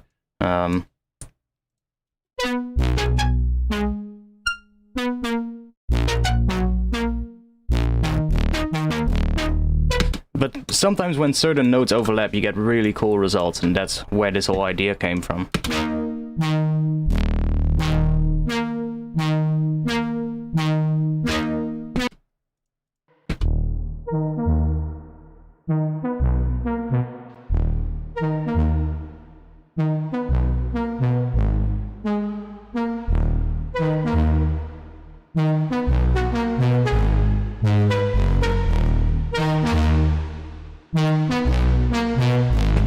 Like, this it really is not even that complicated of a pattern. Like, this is basically just a pattern that I started with.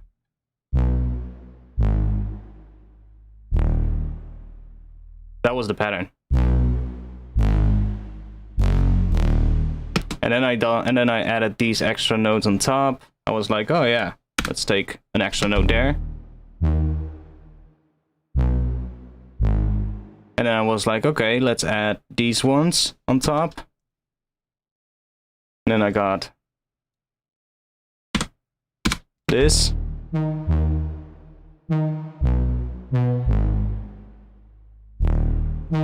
And these are mostly just octaves.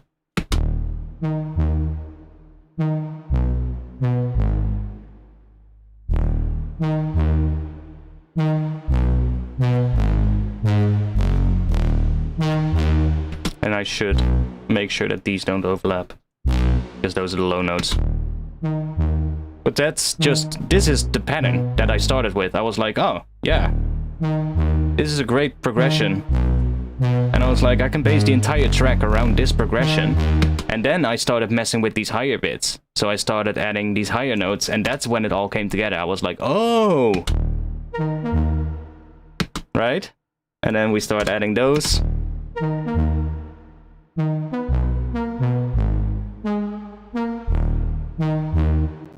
And that's when it really all came together, when I went like, okay, I have an idea for this track.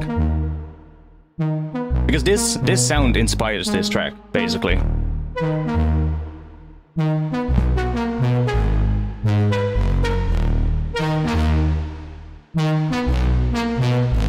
Well, it's not the note length that is distorting the sound. The distortion is coming because there is distortion on the sound. There is a distortion on this patch, like in Serum, and also after Serum, I think. Oh no, only in Serum. But in Serum, there is a distortion here, the diode 2, which is a pretty aggressive distortion. And it's automated in with macro 1.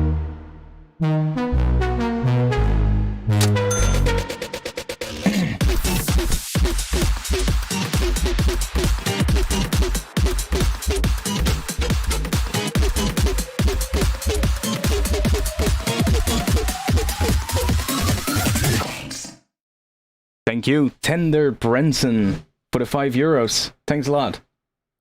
What are we talking? Yeah, so there is that distortion. But what it's really doing is you can kind of like if you have any idea of what it happens if you take a chord and put a distortion on it, that is what is happening. So if you have let's say you have a note, and then have another note that is not the same note. So it's not, let's say you have a D sharp note, and you have another D sharp note, which is an octave up. Those are obviously the same, right? So if you layer them on top of each other and you put that then distortion on top of it, the oscillations of the two different pitches are still going to line up because they're the same note, just an octave apart. Right? The lower one is just going to be like half of the speed of what the one octave up is going to be. So the oscillations will still line up. But when you start playing two notes that are not the same, so let's say a D sharp and an F sharp, and those layer, then the oscillations of the two different pitches are not going to line up anymore because they are completely different. And if you then put distortion on it, you get that really interesting interaction between the two notes that almost creates modulation. It's kind of the same thing as what happens when you make a Reese, basically. You get the same thing, but this is just in much bigger amounts. Like the differences between the notes are a lot bigger. But sometimes the distortion sounds really bad. Some notes, some combinations just don't sound good together, and they make the distortion do something that makes you go, "Oh, that was bad," right? But then there's other combinations that just work so good and just create beautiful sounds. Yeah, you can do it by ear. You don't need music theory to do this. You can find this by ear. But music theory will help because you kind of have an idea of which notes kind of work together and which don't. Like I know if I take a perfect fifth and a root, I can stack them on top of each other, distort them, and it's still going to sound good. I can do the same with a fourth, right? I also know that one semitone apart is going to create a very interesting modulation. But I also know that some notes combinations are not going to work.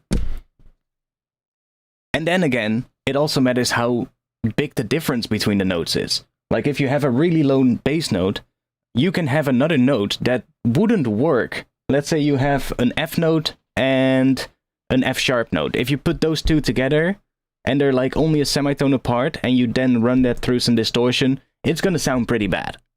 But the moment you put that F sharp note, let's say 3 or 4 octaves up, and there is like 3 or 4 octaves of space in between the two notes, and you distort them together, then it's going to sound good again, because there's this huge gap between the two notes.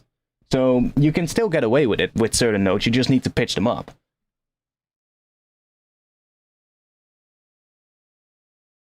But it's pretty interesting.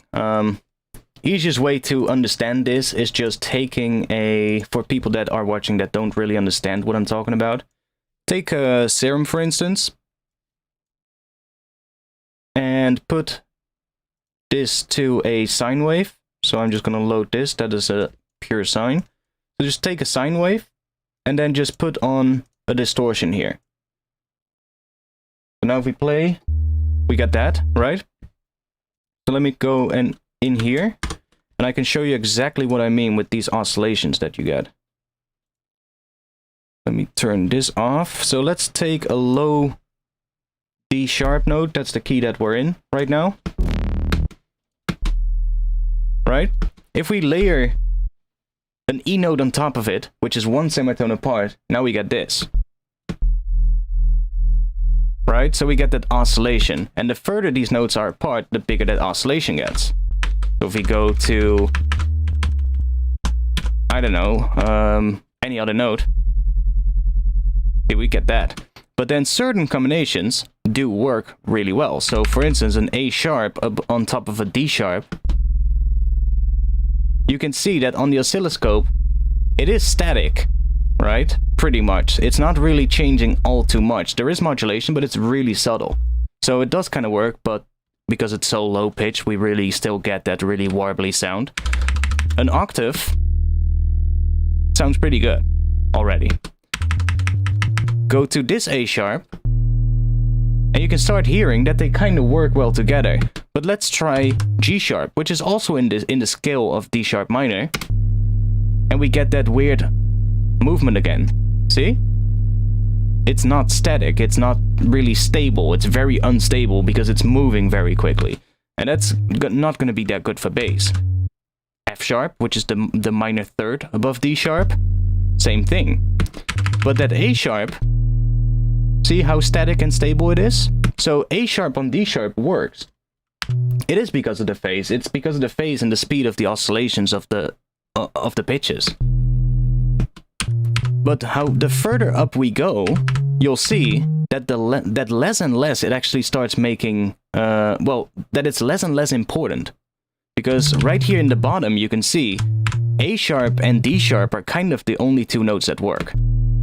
Like that one and maybe a D sharp. And anything else gives us a really unstable looking waveform. Oh, G also works, which is the major third. So the major third also kind of works. But then everything else, and that one is A sharp, so that one works. That one gives us movement again. And then we end on D sharp again, and then it's completely stable. But now if we go up more, this one, we can already hear that now it's a minor third on a D sharp, but it still kind of sounds pretty good. Right? Even though it's not stable, because that oscillation of that second note, that high note, is getting so quick, it starts making, well, it starts becoming less and less important, that it's not perfectly harmonically correct with whatever the low note is doing.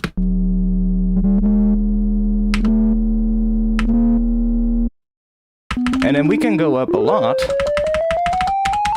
and then it starts messing with the distortion.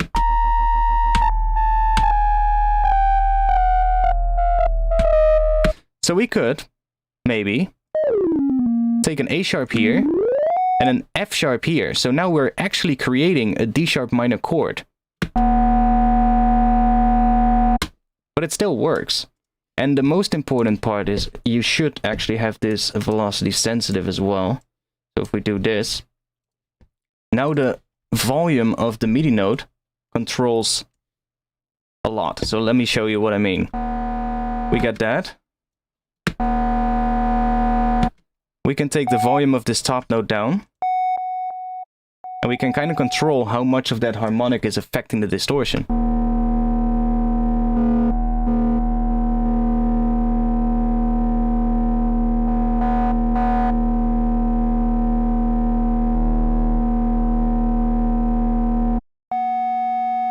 See? So by changing the levels, we get cleaner or less clean sounds.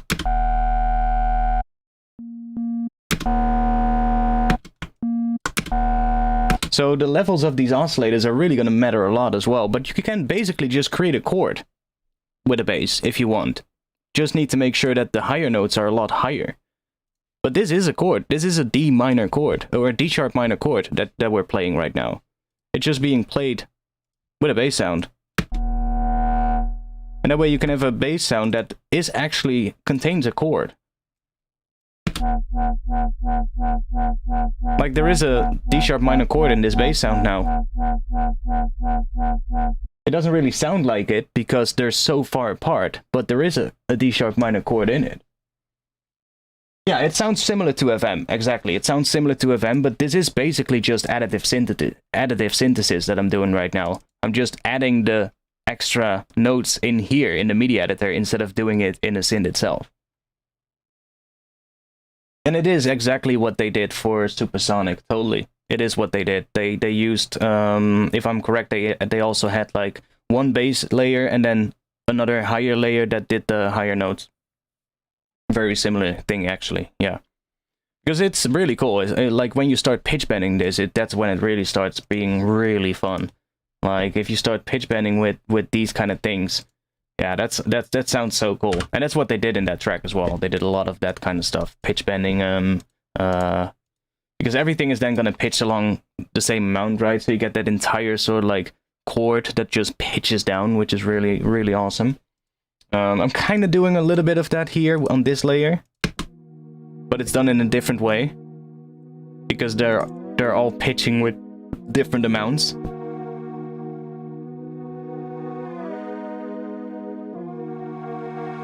This pad is doing a similar thing there.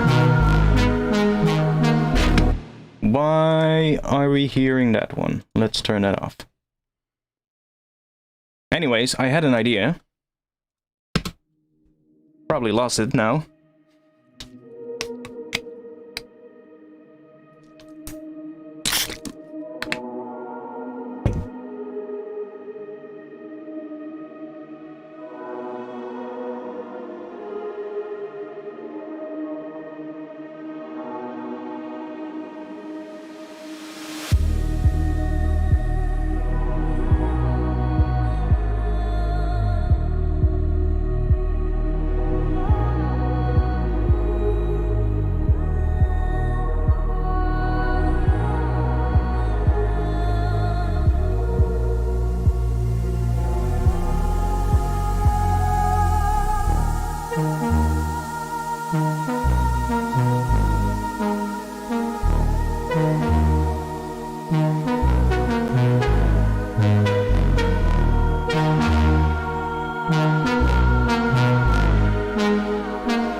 Okay, ideas back, ideas back. I know what I wanted to do.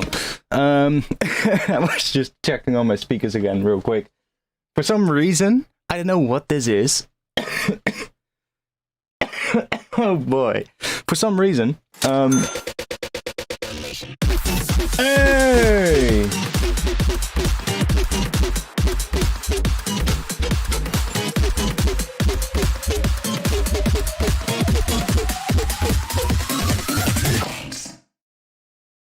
May I congratulate Runt Up in the Yard for being the first channel member. Seriously, you're the first one who's become a member. I've had this feature now for about a week or two, I think.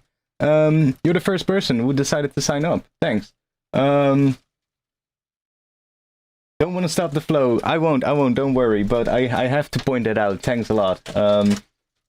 I've been setting that up, and I will be doing more stuff in the future for the channel members as more people become a channel member.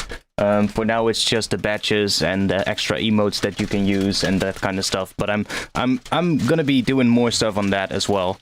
Thinking about things that we can do, like, I don't know. I know you can do like member-only live streams, stuff like that. So we could maybe do something like that in the future, where, I don't know, members can send in something that they're working on Discord, and I will work on it on stream to try and maybe improve some things and see what I think you can do, something like that. I think that could be a fun thing to do. There's just some other ideas that I've been having. And sorry if you hear the hail on the window right now. But thanks a lot. Anyways, yeah, so we have this section now, where is it? I think it's here, where everything cuts out.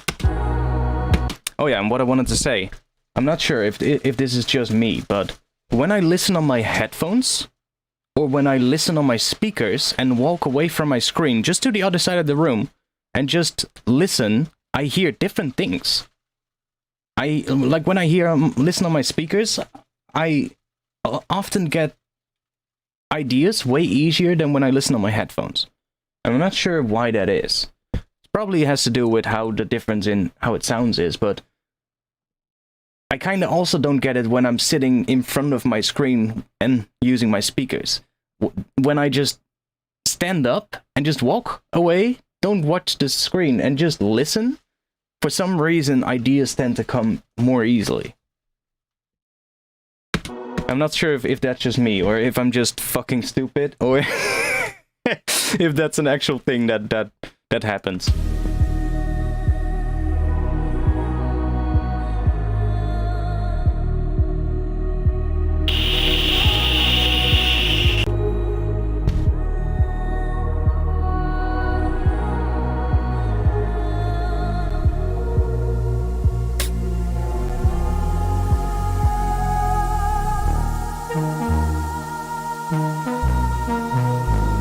That's a thing, okay.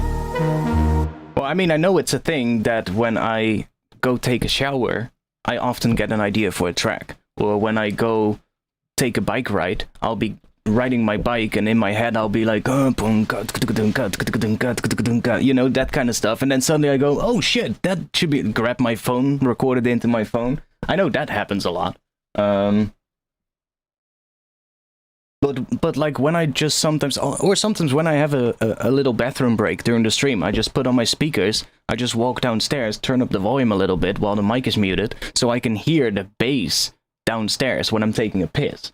And then I can hear just the bass, and then suddenly I go, holy shit, I need to do this, or I need to try that, or I need to do that. And really, it's something I can give you as advice. Try it out. Just walk to a different spot in your room and just see what happens. Or even in the house, like. Yeah, I tend to just put my tracks on my phone and then just go take a bike ride. And then just listen to them while on repeat while I'm just riding around aimlessly on a bike, you know? It's just, it works so well. It's just that the weather is really shitty right now, so it's really, I'm not really gonna go out and have a fun bike ride at the moment, but as soon as spring comes around, that'll be great, because then I can just go and take a bike ride every single day again. But it really works. It really works very well. Or another moment, right? You just turn everything off, you go lie down in bed, ideas start flowing. Every single fucking time. That's why I don't turn off the computer anymore. I just hop back out of the bed and hop behind the computer and just, with my tired brain, just put it into the DAW and then just go back to bed. And then just when I wake up in the morning, I have like a really messy project file with something that I've made at like 4 a.m. because I couldn't get to sleep. Yeah, listening in a car, I can see that would probably do the same thing. I think the main thing is just that you're away from your screen. That's, I think, the main thing. You're not sitting in the position where you normally do the work, right? Because I feel like that has something to do with it, like on a, how do you call that? Whatever level. It's like just sitting in that spot where you always sit when you make your music, watching at your screen. Just something about that just makes it harder to come up with something, which is interesting. Like the way our brains work is very interesting, especially when it comes to music. Like, our brains can fool us in so many ways when it comes to music, which is so interesting if you dive into that stuff. It's pretty cool, actually, to read up on that stuff. Like how your brain can tell you that something is completely wrong and off, but it's actually really good, right? Yeah, the health sleep phase, actually, it's actually been proven as well that it's one of the phases when you're most creative, because your brain is just in this state where it's kind of health shut off, and it's just inspiration or just imagination starts flowing, right? Starts taking over, and that's kind of what happens in that state.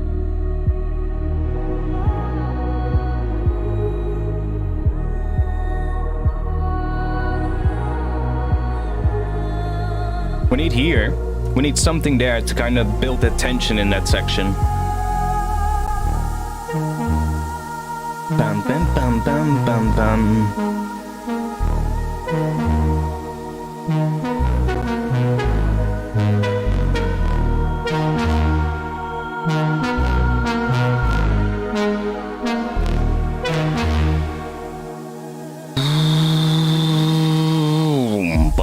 Yeah, we need some kind of an, ooh, maybe just at Reese. What is it? This one.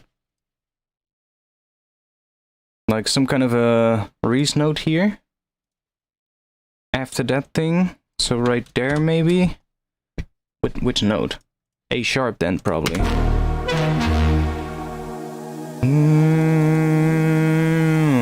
Bum. And then down at the end, so it like goes back into that other section. Whoopstruce? Thanks, man. Thanks. Dope sounds, bro. Check out these nuts. These notes that I'm gonna be laying in here.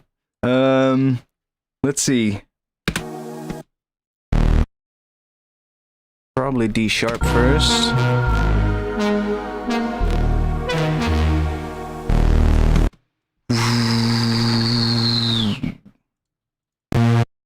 Yeah, I'm feeling A sharp probably there.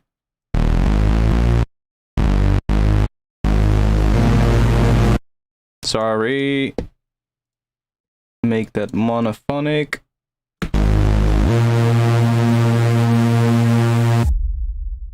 Yeah, definitely A sharp. A sharp and then go down maybe 2 octaves, so it's really like almost a tape stop effect. Maybe even earlier. Ooh, slower.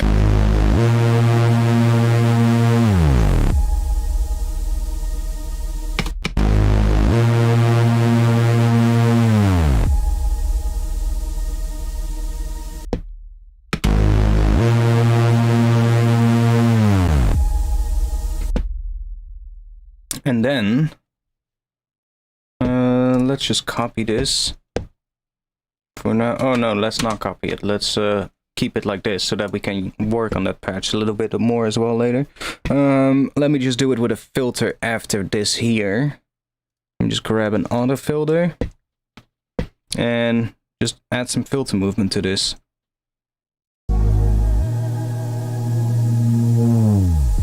Something like that, so it opens up and then closes down on that last part again. So we get... And then something like that. And not as much.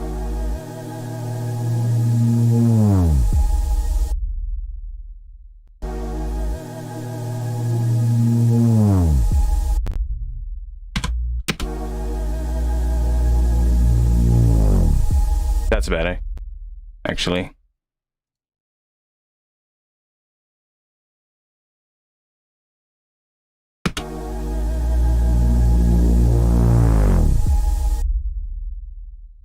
Actually open it up a little bit more. And let's grab another autofilter. Oh, fuck. Grab another autofilter. And let's use a high pass maybe.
What helped you grow your patience in building a full song? I guess just knowing your tools. Like, that's the thing. I would say, like, when it comes to making a full song, like, I'm some of you might say, like, oh, who are you to talk about it? You haven't finished a song in like 5 years. I know, but I now do know why that was, you know? And I am now in the process where I am finishing things, and I now know why it was that I wasn't finishing things. And that was basically because I wanted to do something, but I didn't have the skills to do what I wanted to do. And that is something that's very important to keep in mind when you're making music. It's like, it's good to aim for something that is above your skill level, because that's how you progress. But if you then never address the things that you are lacking to get to where you want to be, you're never going to get there.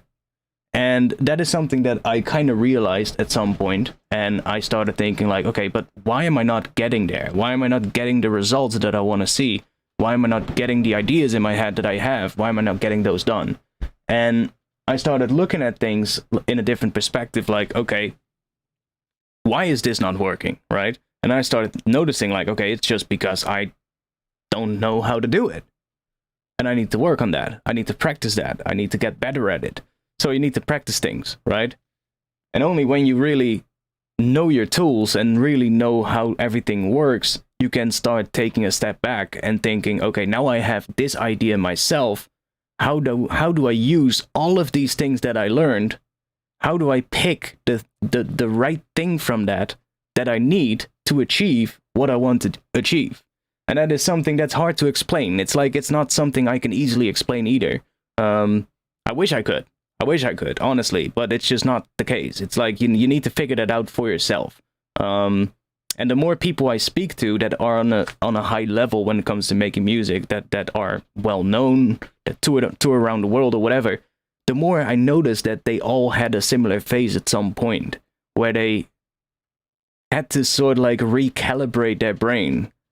Because it kind of all comes down to, like, you know, when you're first starting out making music and you have no knowledge whatsoever, every time you just start experimenting and playing around, almost every time you're gonna find something that makes you hyped, that makes you go, holy shit, that's cool, right? Because you have no knowledge of what you're doing. You're just messing around and you're just forcing happy accidents to happen. Which is a thing, right? You can force those to happen by just messing around, by just doing things that you wouldn't normally do. But when you're just starting out, that's basically all that you're doing. And as you start learning more, you start knowing all your tools, but you also start kind of losing more and more of that original thing that made you so excited about making music. And then at one point, when you know all these things, you're probably gonna get to a point where you kind of get stuck a lot, where you feel uninspired or whatever. And you have to sort of like recalibrate your brain at that point and say to yourself, okay, it's good now. I know all these things. I know how to use all these things, but I need to go back to that thing that originally made me hyped about making music, which is the cool stuff, right? And then I need to start using now all the things that I learned to hopefully create more of those cool things, or make the cool things that happen when I experiment better. And it's hard, like I said, it's hard to explain, but yeah, exactly. Like when you know how to make every single part of a track, it's going to be a lot easier to make a full track than when you don't know how to do every single thing. And like, don't get me wrong, I had to have, I would say, about 3 people telling me this before I realized it and saw it myself. It's like, a lot of times your brain just tells you, like, you might go like, oh, that's actually a good tip.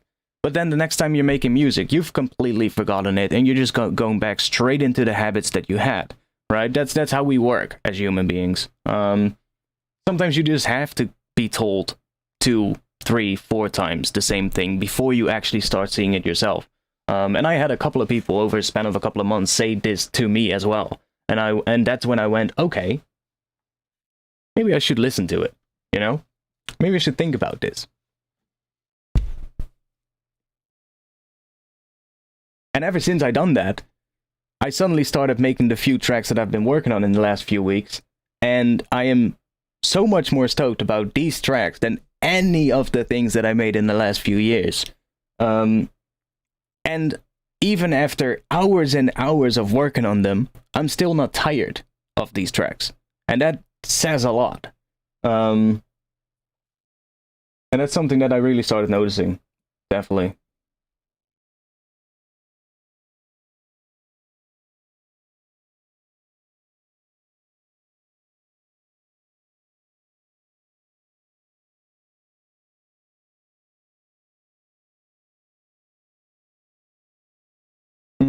Hey man, I'm getting into making drum and bass lately after making different types of music for years. But I feel like getting tonality is very hard. It's easy to end up with complicated sounds without chords. How do you use tonality or chords and melodies on your music? Well, I mean, lately I've been getting a lot more melodic with the stuff that I make, but not necessarily less heavy, right? And that's also the goal that I had. That's the thing that I always wanted to do. Make electronic music, drum and bass, or other bass music genres that are still heavy, but have that melodic or slightly more cinematic feeling of soundtrack music that I love. And that those two things are often, people say, that doesn't really go well together. It's either one or the other. But by now, there's been plenty of people who've proven that that's not the case, right? There's plenty of people, Cohen Sound, for instance, who've shown that you can for sure combine melodic stuff with heavier stuff. And there's plenty of more examples of people who did at this point. It's just that it's not easy to do, right? It's hard to do, but it's definitely possible. So what I think you need to sort of like think about is that a lot of times what is going to create the chord in those types of tracks is not that there's one element playing the chord. It's that the elements of the track together imply a certain chord structure. So what I mean with that is, let's say you have a D minor chord, or let's take D sharp minor because that's the key we are currently in. Let's say you have a D sharp minor chord, and during that chord, there's a bass sound, a Reese bass or something else that's playing a D sharp note. You can have a lead somewhere in a higher octave playing an F sharp, which is the minor third of a D sharp minor chord. That way, you're implying that there is a D sharp minor chord there, even though there's nowhere in the track is there a sound that's playing that chord. It's that the two elements together create that chord. And that is something that happens a lot in bass music tracks that tend to be more melodic. It's people use a lot of those kind of things, where they use a higher layer that maybe plays a chord or plays one note of a chord that is different from the note that the bass plays. And it's definitely not always going to work. It really depends on the sound and the layers that you use and all that kind of stuff. But it all comes back as well to what we said earlier about the further those notes are apart, the more likely they're going to work. Like if you have a D sharp note and then an F sharp note an octave up, they're probably not really going to work well together. But if that F sharp note is 3 or 4 octaves up, they're probably going to work pretty well. It's just, you really have to think about it sometimes and just play around, you know? I don't really know sometimes what I'm doing either when it comes to that. I'm just messing around and moving notes around until I hear something that makes me go, oh, that was nice. And maybe, especially when it comes to like melodic drum and bass, maybe not aim for like making heavy melodic drum and bass, but maybe just try making a more chill melodic drum and bass track first. You know, I'm not sure what kind of drum and bass you're aiming for, of course, that's also something. But maybe try something a little bit like some Liquid or something, you know, which is not as aggressive, but that way you can kind of practice the whole melodic thing and how that would work with bass and drum and bass as a genre. And then all you have to do is just try and make things more aggressive at that point, right? So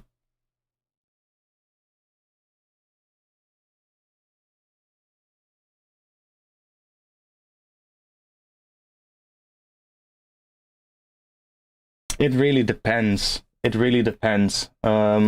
Sometimes I'll start with just a bass, sometimes I'll have a chord progression, and then I'll start layering a bass underneath that, and then sometimes I start, you know, I don't know, it can be anything, really.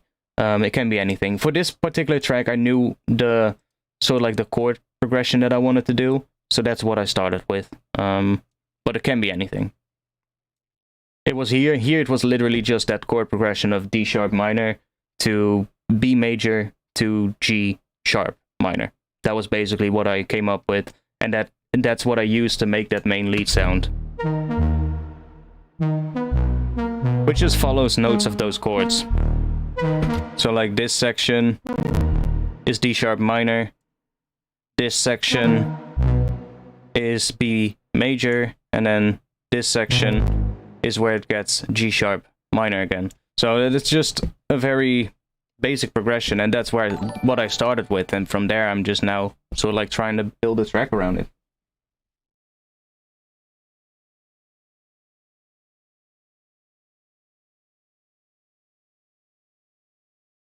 Well, it just sounds, from what you're saying, it just sounds like you need to practice. Like, it might not be the easy answer that you want to hear, but it's often the best answer I can give you. When it comes to these things, like, as soon as you understand the basic thing behind it, if you cannot do it at that point, it's probably because you just need more practice. And it's the case with almost anything you want to be good at. You can learn how to do it, but from that moment on, you need to put in the hours. You need to really learn it and really figure it out, you know?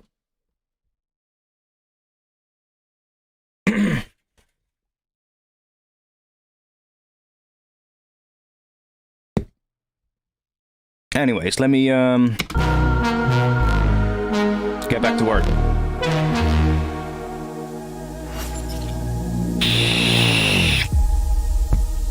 Yeah, that works. We need some reverb on that bad boy, though. We need some reverb. I'm working on a preset pack for Valhalla Vintage Verb. I decided to make a preset pack for this. I'm not done yet, but I'm creating these categories with a bunch of different reverbs, and I'll probably put them up for, like, I don't know, a couple of euros somewhere. There's some nice ones already in here. I like this chaotic hall, it's pretty cool. Let's just take that down, and then we're gonna automate that across this note so that we get reverb towards the end.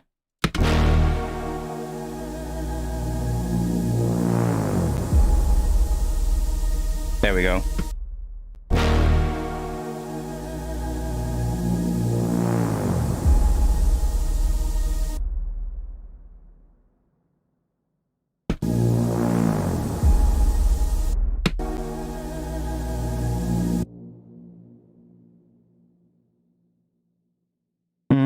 Should we try...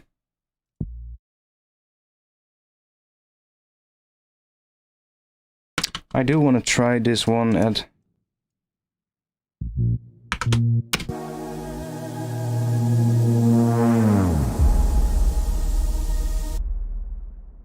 Yeah, I do kind of like it on that pitch as well. Maybe it just needs a higher layer. Maybe it just needs a higher layer. Like...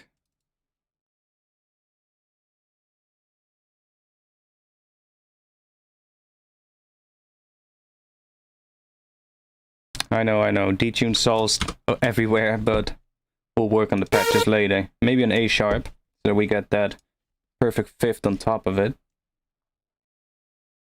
And then let me grab...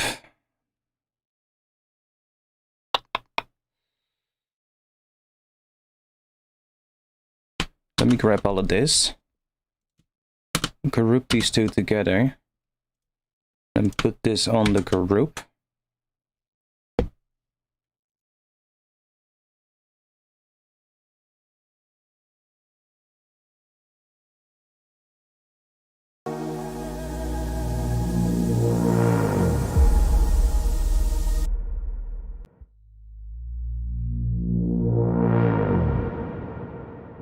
Oh yeah, and then we want to have... Let's do this. So that we can take this note and then just move that up. Oh, that is A sharp already. Let's do...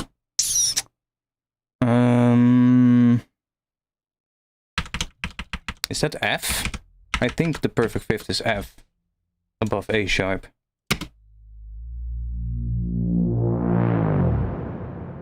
Sounds about right.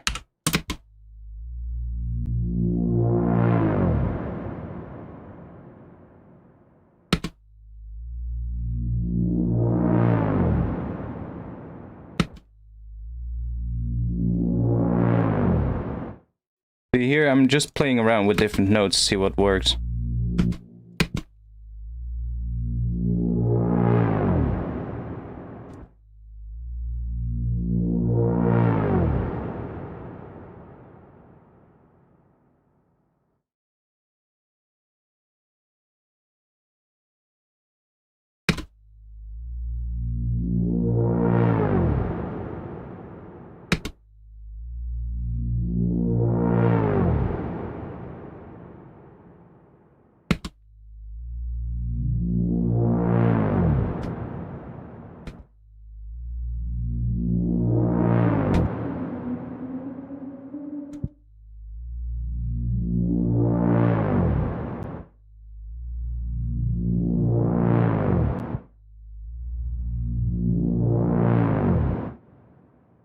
Not in the skill, but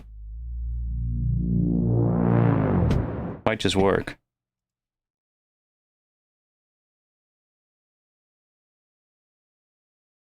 Dun, dun, dun, dun.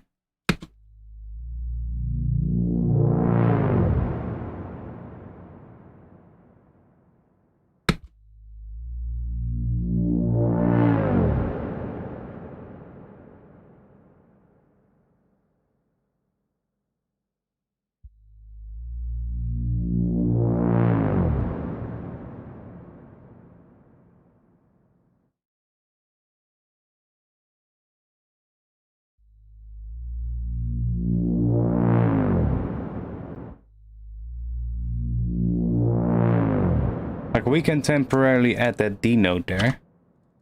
We can say, instead of A sharp minor, which is what it should be, like if we have the scale here, D sharp minor, we should get A sharp and then C sharp, right? So we get a minor chord. Don't look at that note. So just so that we have A sharp, C sharp, and E. Or what is that? E sharp 1? That's F. Yeah, that's F. So A sharp, C sharp, and then F. That's what we would get. But we can temporarily switch this one to a major chord, which is outside of the scale, but that is still going to work. And that's what you're hearing there. That high note is a D note. And that creates that really interesting. So if I take it out now, hear how it's lacking something?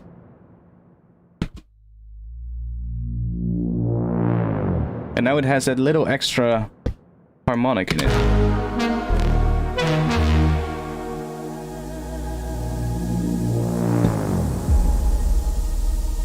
And it kind of works.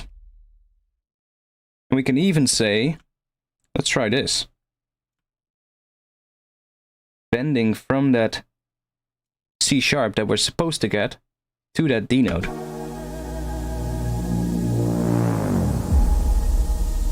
Just to give it some movement, you know? A little bit of an unexpected thing maybe, but that's kind of nice.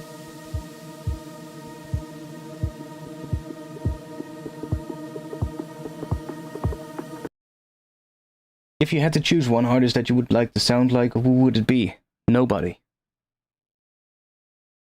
I've spent too much years trying to sound like other people. I've now gotten to the point where I actually don't need to think like that. I need to think what I want to sound like, and not what other people want to sound like. Thinking like that is good, though. Like, thinking like that is good if you want to get better, if you want to learn how to do things. It's great to aim for something that is, you know, that you have there. You can listen to it, you can aim for that, right? But if you then know how to do it, then you need to distance yourself again from that whole way of working. You need to start thinking, how do I want to sound? And how do I make that with the things that I learned from trying to copy other people? So I would not say anybody in particular. I'm definitely inspired by people. I'm definitely inspired, and I definitely listen to other people and how they do things, how they mix stuff, for sure. But no, I don't want to sound like any other artist at the moment.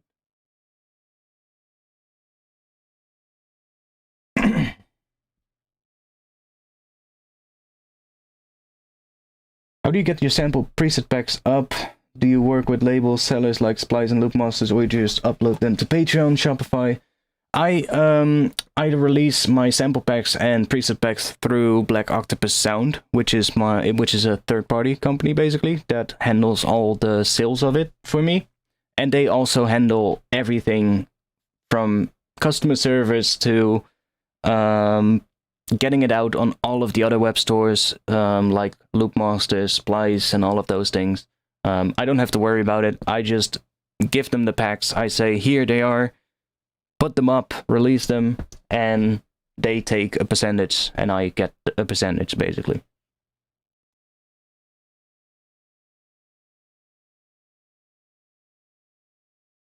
But I also have other places, because I have Patreon as well, and on Patreon I just drop every month, I just drop a sample pack, I put some like smaller preset things on it, like if I have like some wavetables that I made for a synth, I'll put them on Patreon, stuff like that.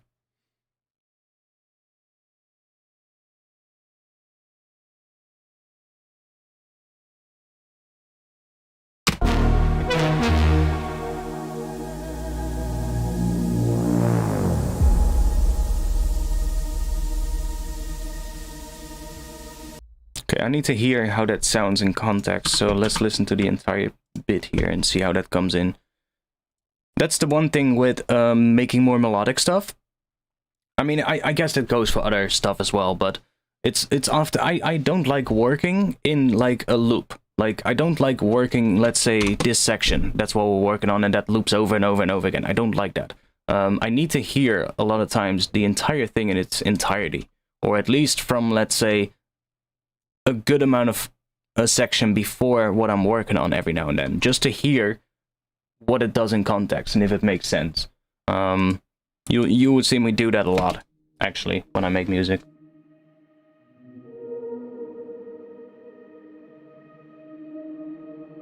Then my follow-up question would be, what artist has influenced you the most? That's gonna be a list of a lot of people, man.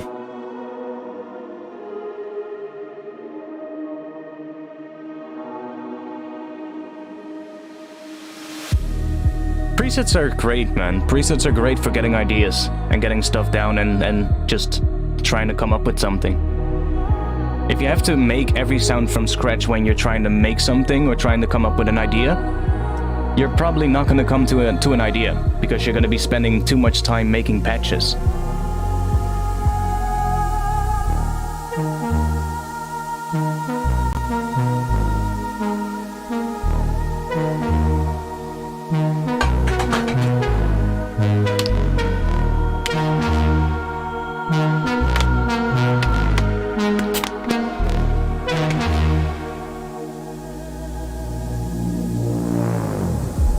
I don't like it. See? I like it when I hear it by itself, but when I hear it in context, I'm like, no, it sounds off. It's probably gonna have to be that C sharp. We can try this though. Bending from that to C sharp.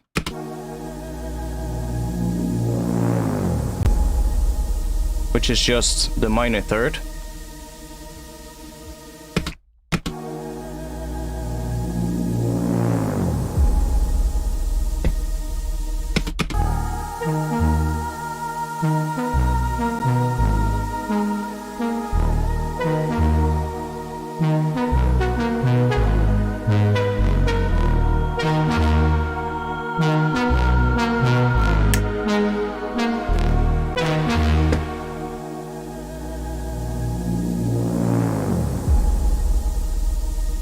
Still not right.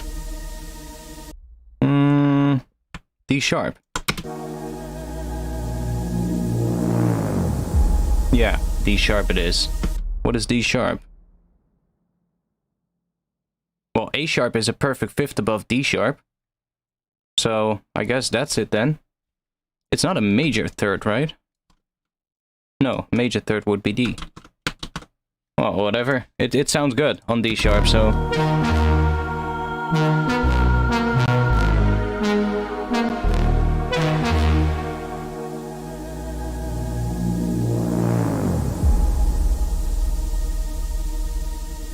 Yeah, that sounded better. See, sometimes notes that would not necessarily make sense are still gonna be good. I guess it makes sense, though. Yeah, it does make sense.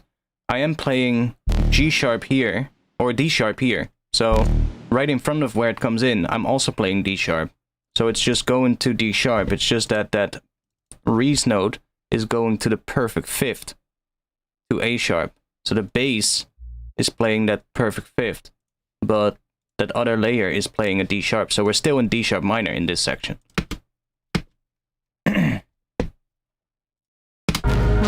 I was just thinking that we were in A sharp minor, but we are not. We're in A sharp minor. What is it? Here, I think. Or... oh yeah, here. That's A sharp. Oh, that sounds really bad now because we did filtering on it.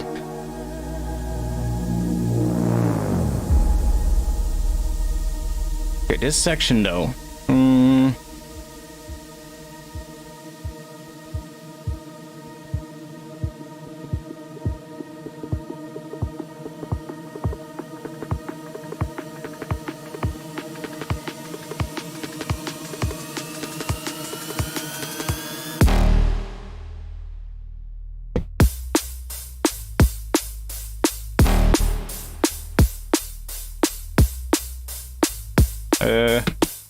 Wasn't that the... didn't I automate something on that one? Oh, here, of course. I can just, for now, just turn these off. Let's just group this. And just say, automate that. Like that. You can hear what that is doing.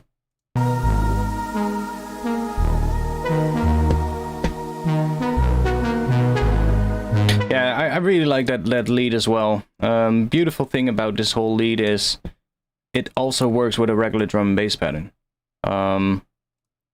If I take this section here, for instance, and do this, so we just have this one here.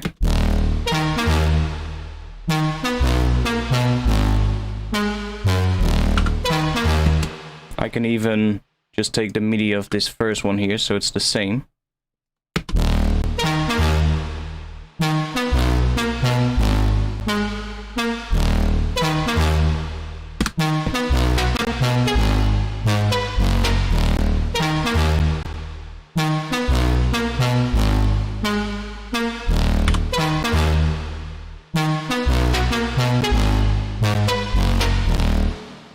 Like, it works with a drum and bass pattern as well underneath it, so I could for sure use it somewhere in the drop as like the response maybe.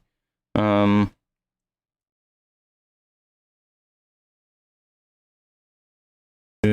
do I do this like this? Why don't I just grab these?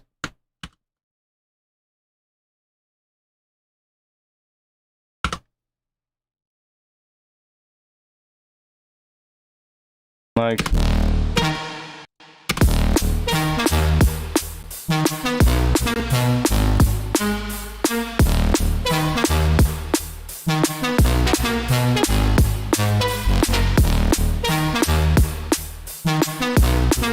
See?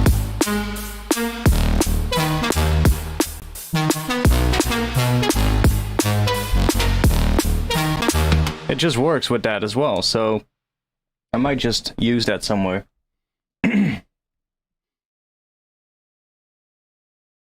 It's actually a really simple patch though. Like, the patch itself is so simple. It sounds really beautiful and really complicated, but it's actually really simple. It's just that the MIDI notes are just a bit complicated. Like, the MIDI is a little bit crazy, but that's where the sound comes from, right? But if we just have the patch by itself, let me just deconstruct it real quick so you can just see it all the way from nothing.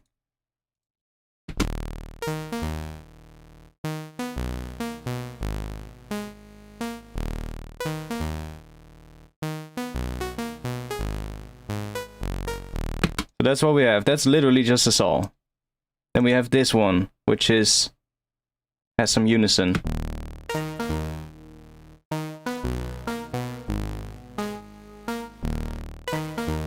Yeah, the envelopes are all modulated as well. Like, this LFO is modulating most of the things, and then this LFO is modulating the speed of this one, and then the note modulator is also modulating the speed of it, and it's also modulating the decay time. So the higher notes are shorter than the low notes. See? The higher notes are more plucky, and the shorter notes are a little bit have more decay on them. That's where that sound is coming from. Running through a filter. And there you can also hear it really clearly, that the low notes are longer. And then we get into the distortion.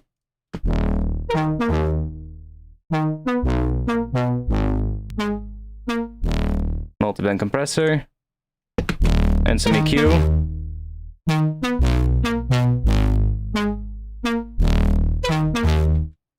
And then just utility, making the bass mono, turning it down a bit because it was quite loud. Saturn, which is doing some distortion.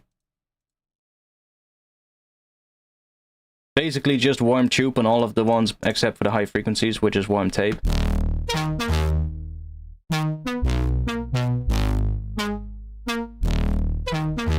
Just fattening this up. Reverb.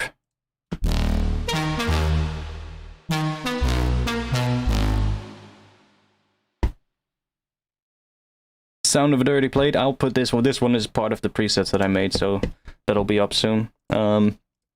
Just that. I'm using this as well, which is quite interesting. I noticed when I didn't have this on, and I played this in mono. So this is stereo.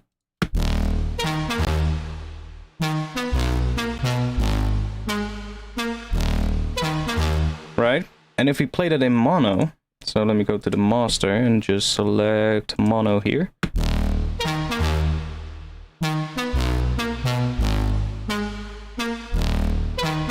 We lose quite a bit of the reverb as well. So I was like, how can I make sure that there's plenty of that reverb also in the mid channel. Just make it a little bit louder. I was like, okay, well, let me take Voxengo MSED and just increase the gain of the mid channel here, while leaving the side at 0. So it's just boosting the reverb in the mids with like 2.4 dB, and that is still gonna be there when we sum it to mono. This side information on the reverb is all disappearing as soon as you sum it to mono. So with that, it's just a little bit louder on the reverb in mono, which is nice.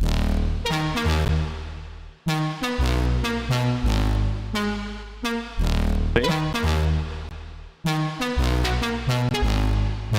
And in stereo, it doesn't really make much of a difference.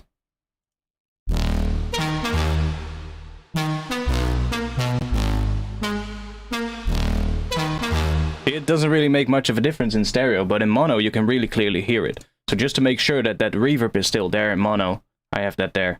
Then Ozone Imager, because this whole thing is wide as fuck. So I'm bringing the width of the entire thing down. And that's just to make sure that when it's summed to mono, it's not going to sound too different from what it is in stereo.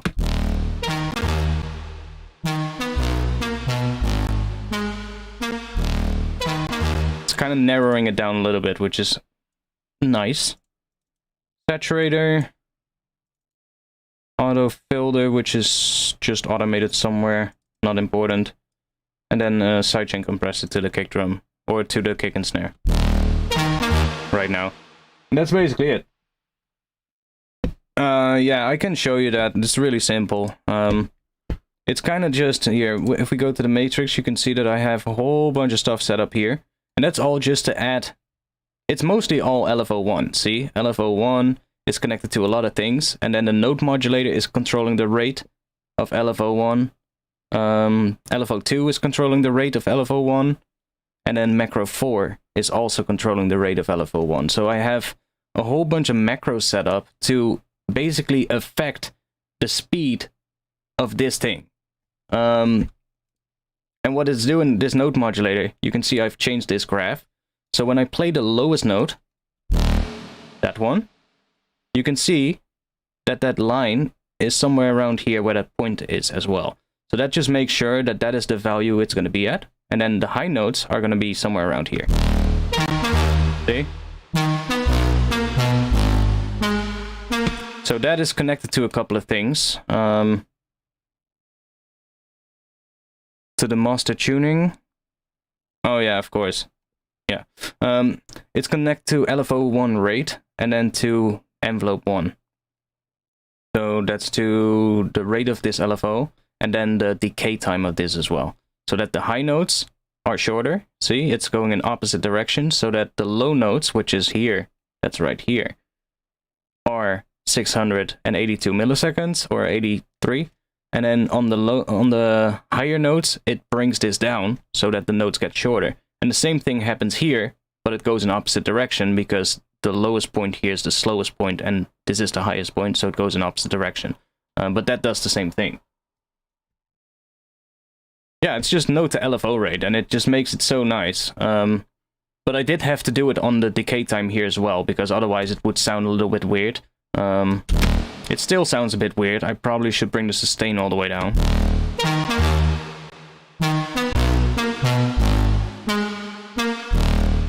Because in certain sections earlier on in a track, I could hear that the sustain just sustained a little bit on like a low frequency, and then it just stopped when the note ended, and I need to make sure that it goes all the way down to 0.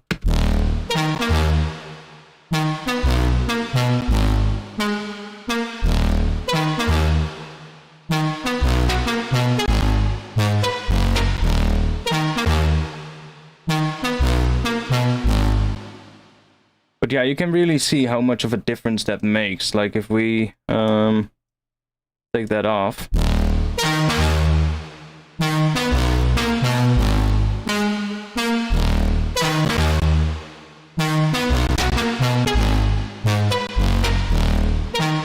It really cleans that up.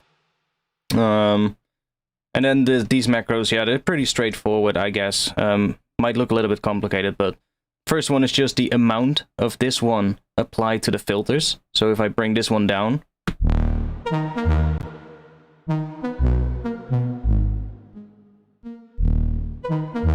that's just that. This one, LFO rate mod, controls how much this LFO affects the speed of this. So if I have this all the way down, this LFO is not controlling the speed of this at all. But if I bring this up, it starts messing with the speed of this LFO as well. Plus the note modulator is doing it as well. So I can, maybe if I want some variation in a track, I can bring this up and mess with this LFO to get different sort of like results on what the speed of this LFO is doing. So I can kind of still affect the length of notes a little bit more if I have to. And then this one is just how much the note modulator is affecting the rate of this LFO. So that's this macro controls this range right here. And then this one is simply just connected to here. So this macro knob is literally just connecting this rate by itself. So I can still affect it some way more. It's glitching every now and then, man. I can't wait until the new audio interface is here.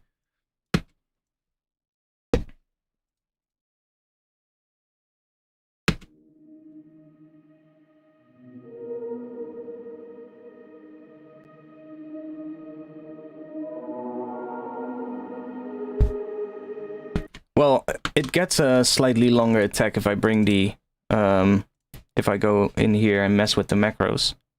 I can do that as well. Like, of course, I can also mess with this shape. Like, if I just do this.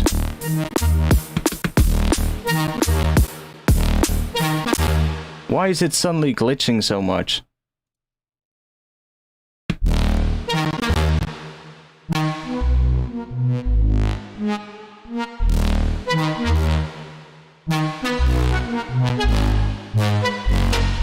And I would probably also do that at some point, you know, just if I have like the entire pattern written and I'm happy with it, I would just sit down and maybe just make a copy of it, loop that section, and then just play it and record it while I'm just messing with this shape with my mouse. Literally, just moving it around, playing with the speeds and all of that shit.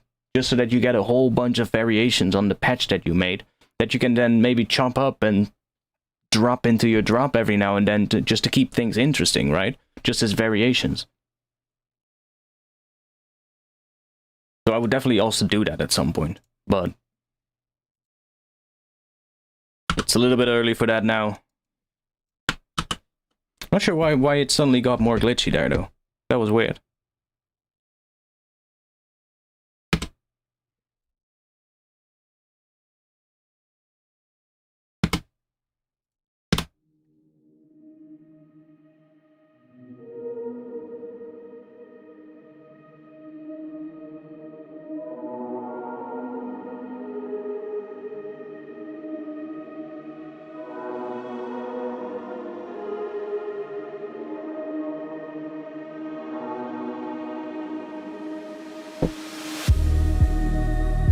Your mom? She can suck on these nuts.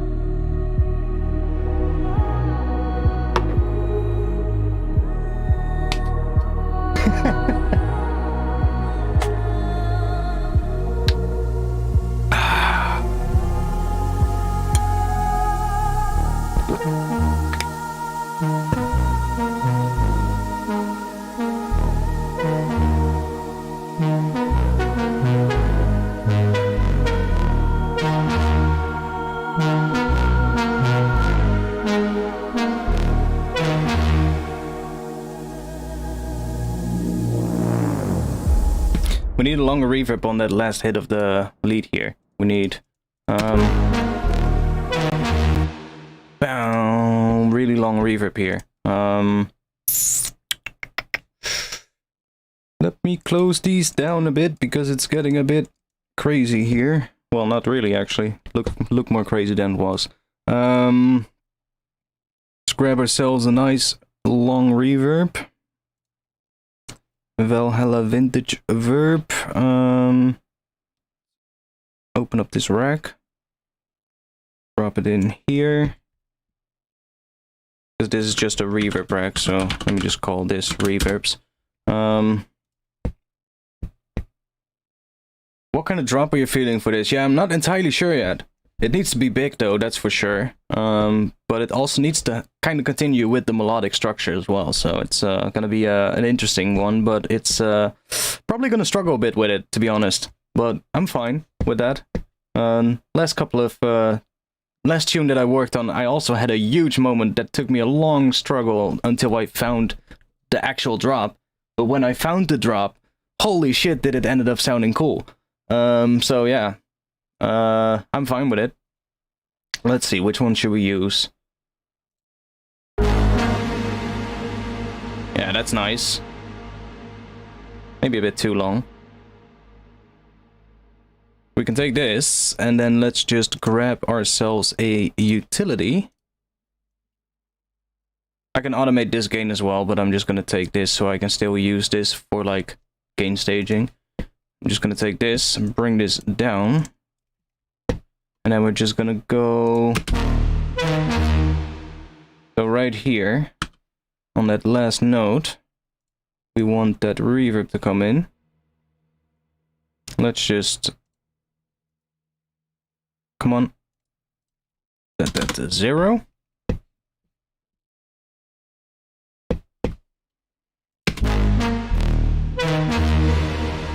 That's a bit.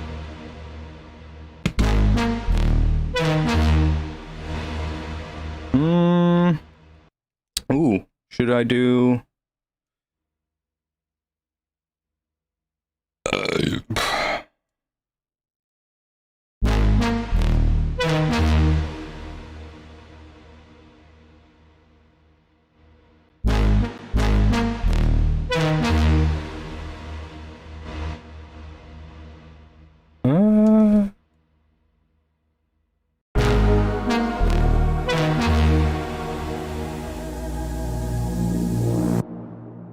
If I make it longer, if I make it longer, like, I don't know, long.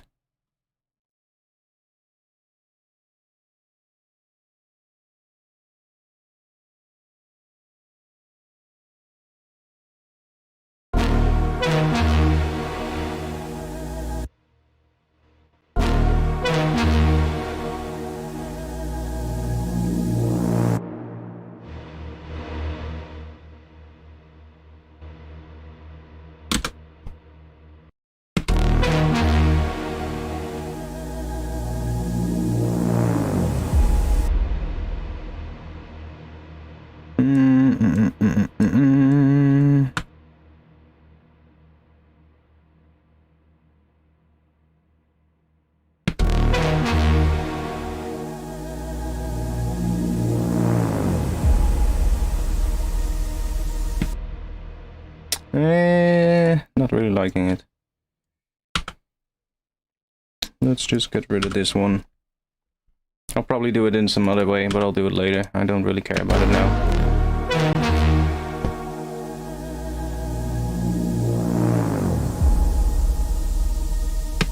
So here, it kind of feels like it's too much of a breakdown now. We need to kind of have elements coming in here so that we keep that tension up. It needs to keep being, well, it needs to build throughout here, so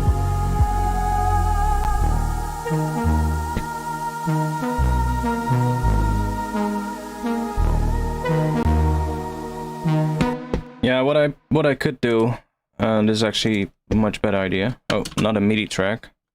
Let's create a return track. I'm not using this reverb. Let's get rid of it and just create a new one. Because that one is still hooked up to all kinds of shit, so I don't want to have to deal with that.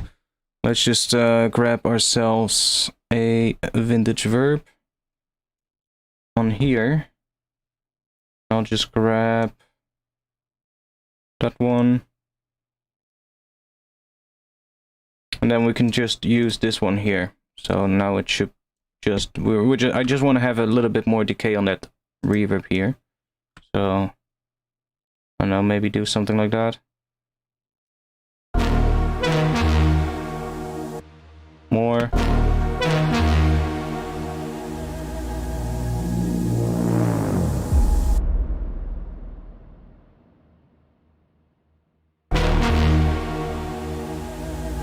I mean, I can bring it down right after it, but whatever.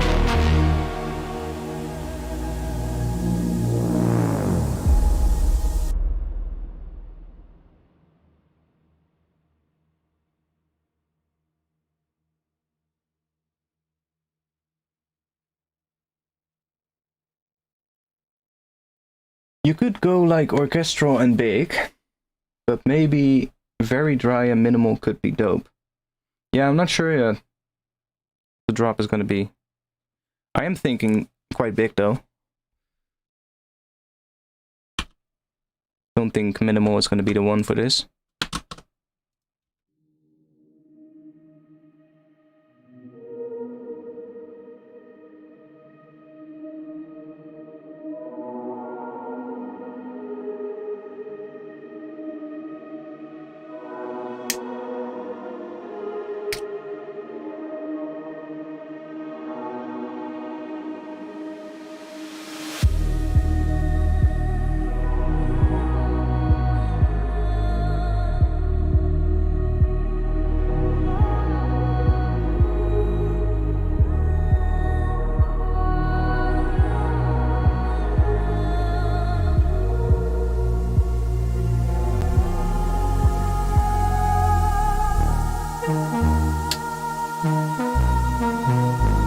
See, this is more of the breakdown moment, right?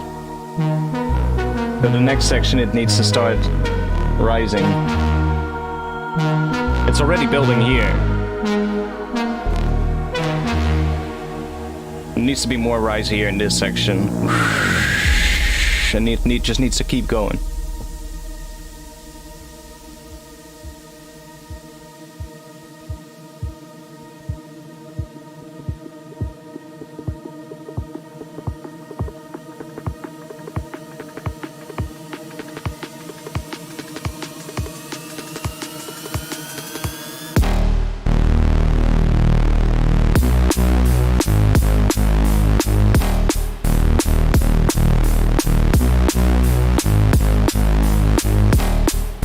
Yeah, we'll see.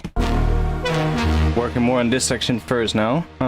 Let's see. We need some kind of more of a sweep happening here, so I'm just gonna add a track for an effect sound. Let's see if we can find something real quick. I think I had some new packs that I got. Packs. Oh, maybe we can use this one. Distorted. That one. Oh, we need a MIDI track for that. That might actually be a really cool one to add there.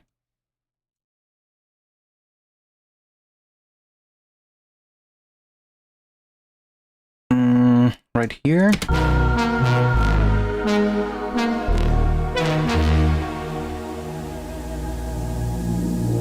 Yeah, right here.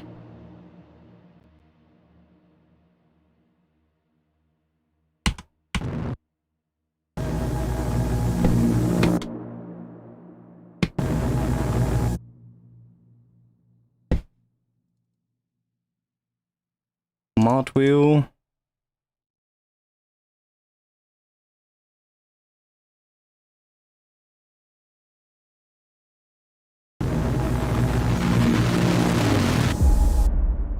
Sounds very distorted, I know.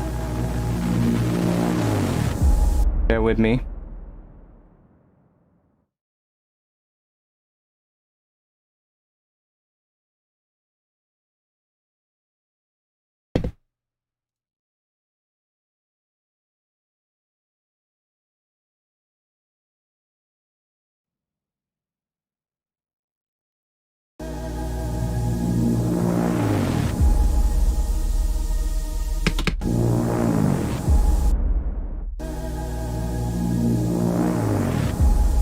Okay, no, I don't like it.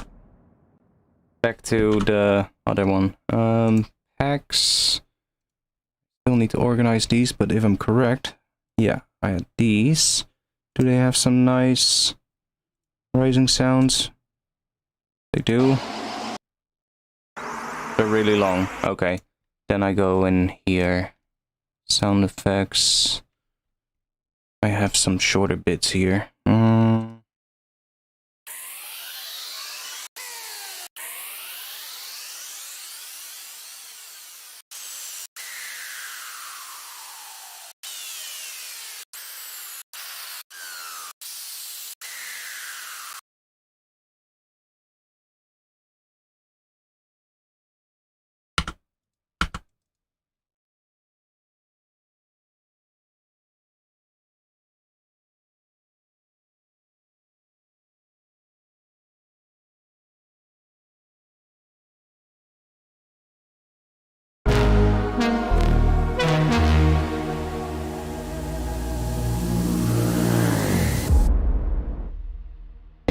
Okay, let's see what else we have.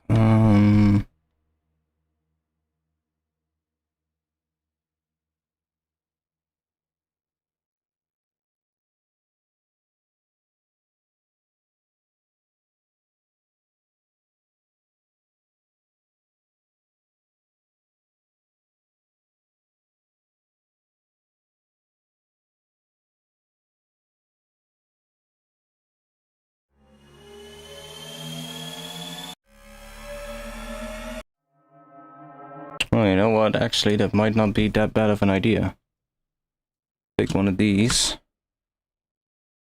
Heck, I can even throw it into pigments and make it granular, so that I can make it exactly the length I want without stretching it. But let's just try it out.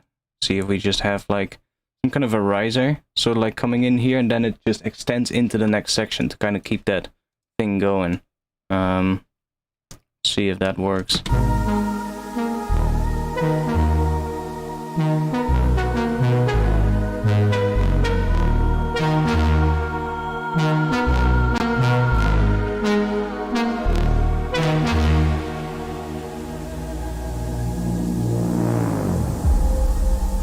It's completely out of tune.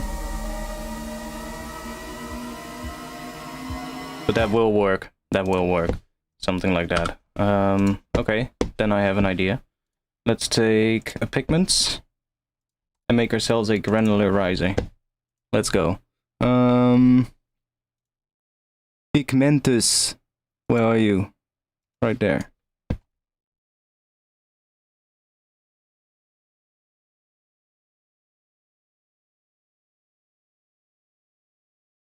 Yeah? Okay. There we go. New preset. Let's do granular here. And we will just start off with this one right at the bat. Doesn't really matter.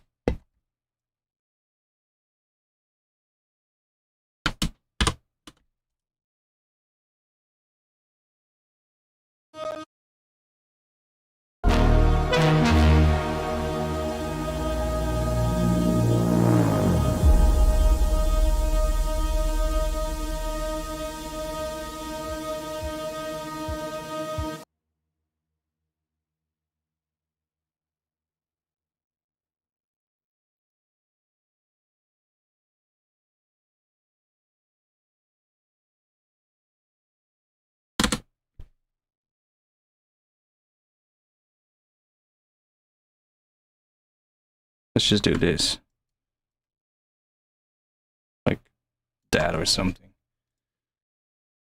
Let's do 12 up, 12 down.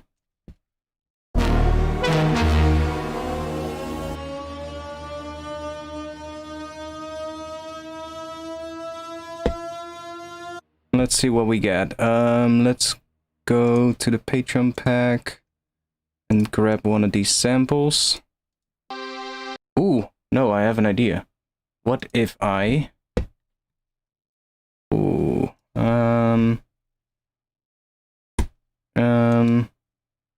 what if I grab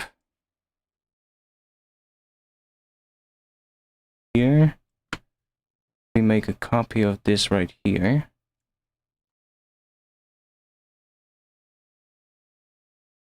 And then I want to check the automation real quick, because there's a lot of it.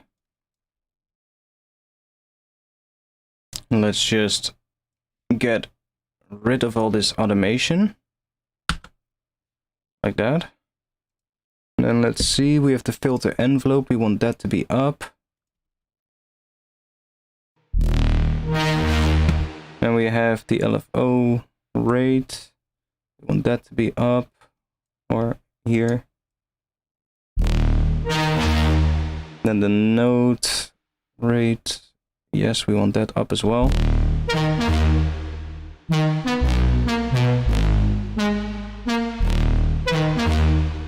Okay, we only need this section, honestly.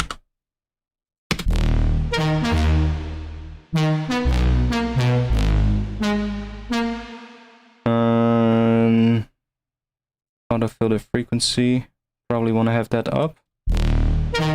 Oh, it's turned off. Not really doing anything here. That one is off. This one.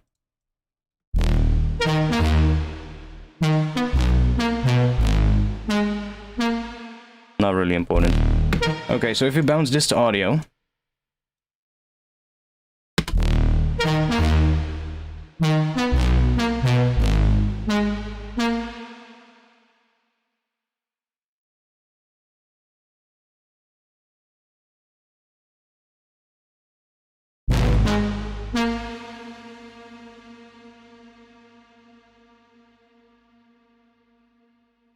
Okay, let's just bounce this to audio.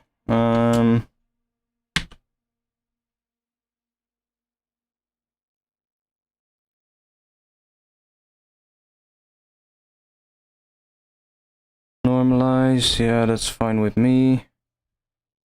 I'll just go to the project file. The projects here. Let's just put it in here. Lead resampled 1.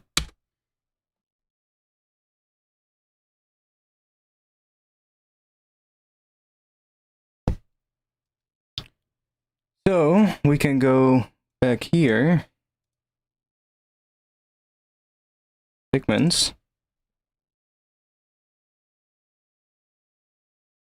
And we'll just turn that sound into our riser.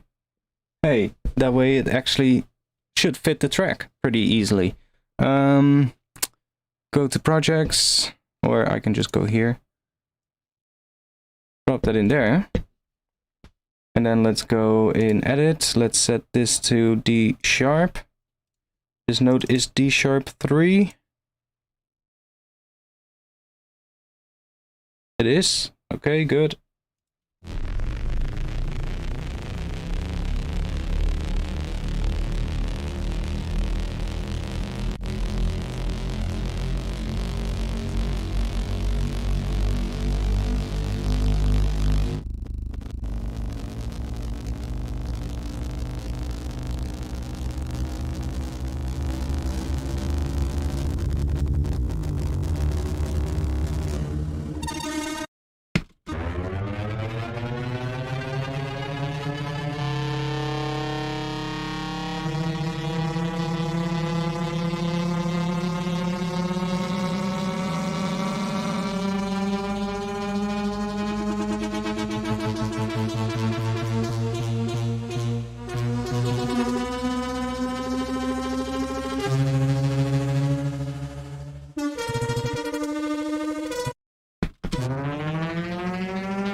It's pretty cool.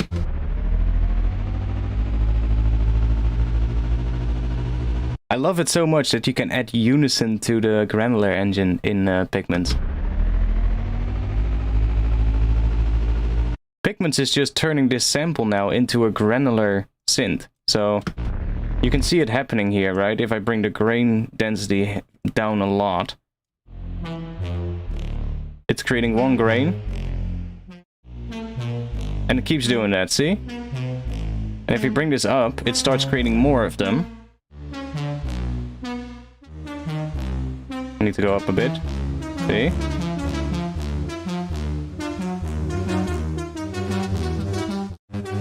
Oh, I'm bringing up the wrong thing, my bad. I need to bring this one up. Okay, we start getting more and more.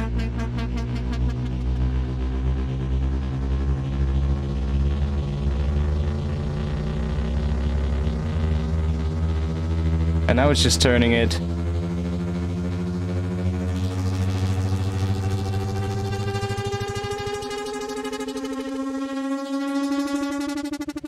And we can modulate that position as well. Ooh. That's awesome. That's awesome.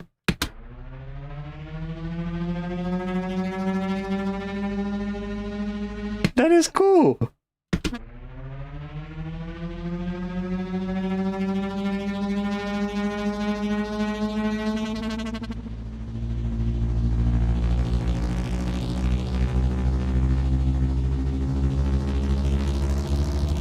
And now it's playing them forward, by the way. We can also say we want to make them go backwards.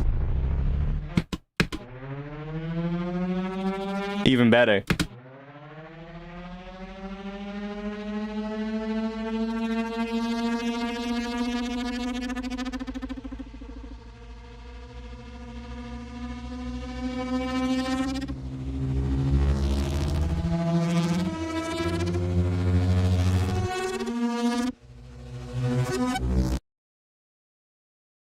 Like, let's say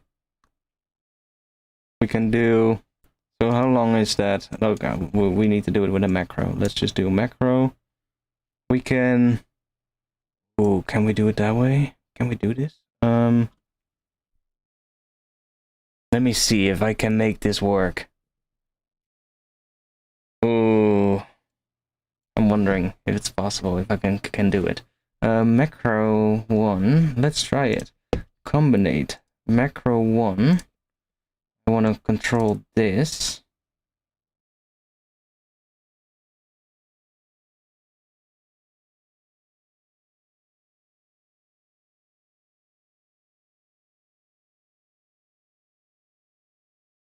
Can I assign it to the pitch bend? No. Never mind. I didn't say anything. Don't forget what I said. Let's take this one, macro 1. Let's just get rid of that. Okay. Macro 1. Connect that to here.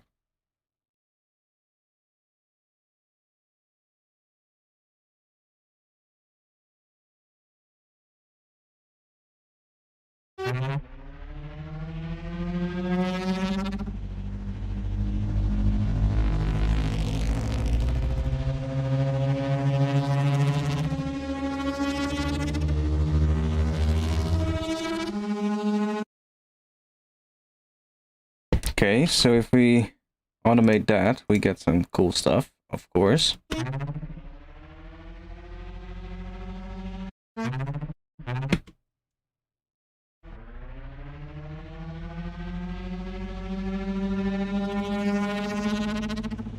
I just wish we had more of a gap in between there, but...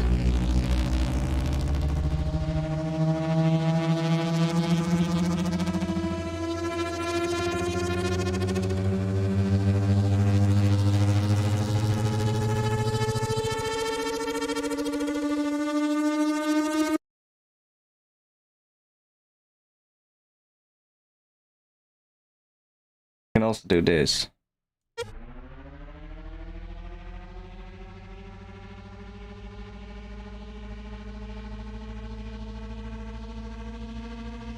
What if we do 2 up, 2 octaves up?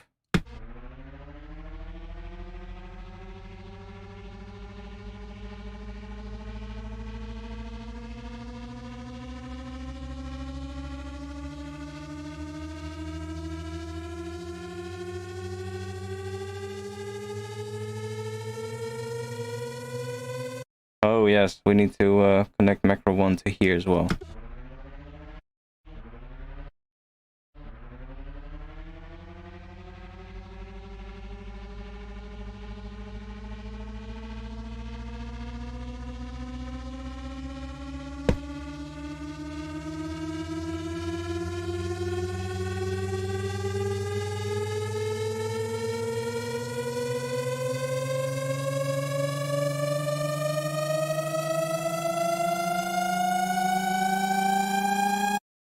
That's pretty cool. Bring this up a bit more. Yeah, it's a really cool way of making rises, but it's also made from something in your track, so it should fit pretty well. You might have to tune it a little bit, but that's fine, you know? We can do that.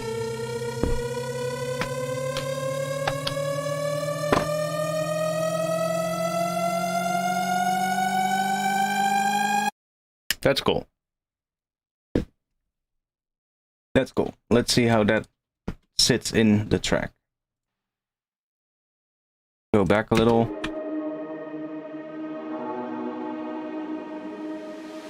Probably want to filter it as well, but we can do that here.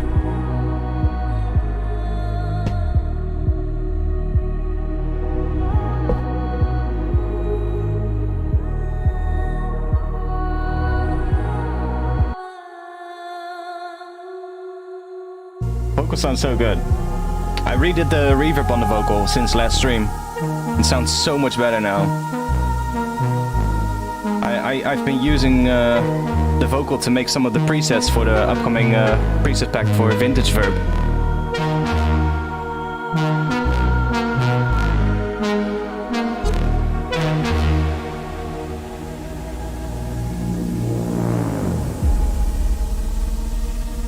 Yes, that's so cool. We don't have to tune it even. It just sits good.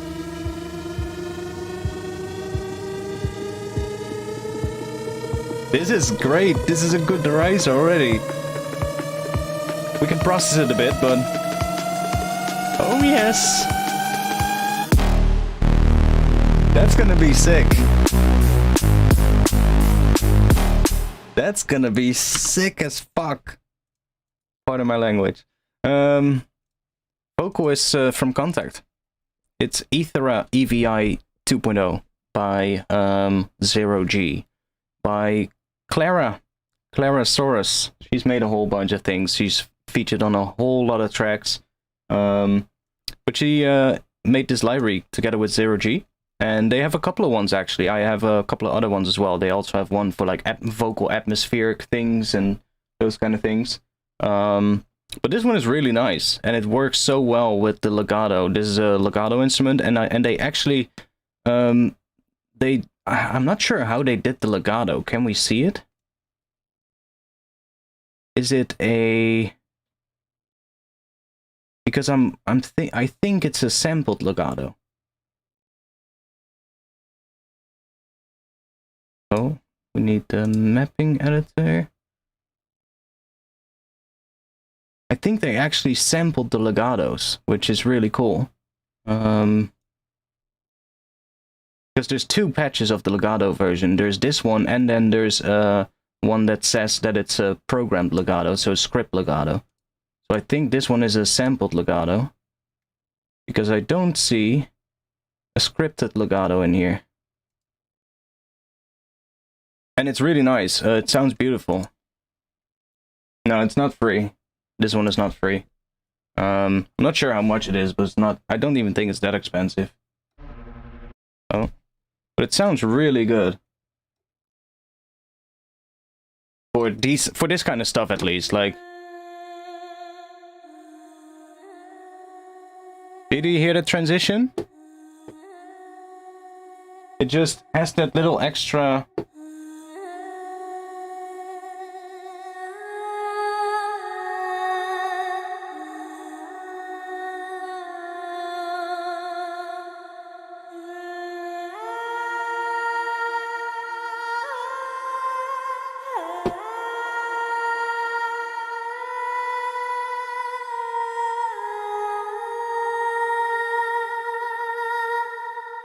Like, it sounds pretty good. Like, for this kind of stuff, if it's not played solo in a mix and it's really reverbed and stuff like that, it's perfect.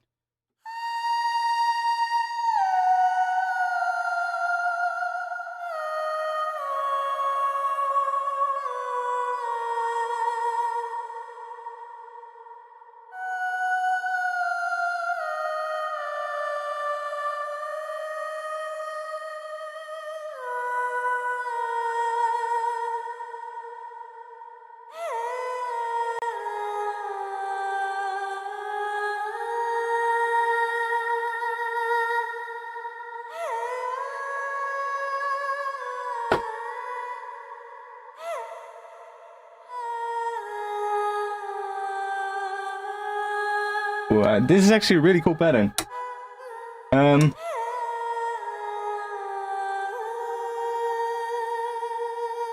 It's really cool.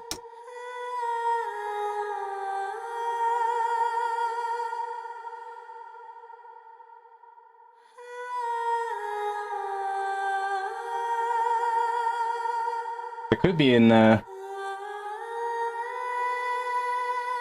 is that? G Phrygian.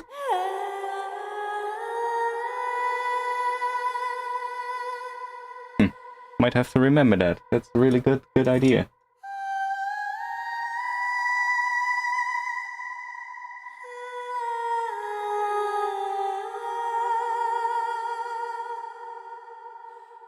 Tasteful as fuck. Yeah, exactly.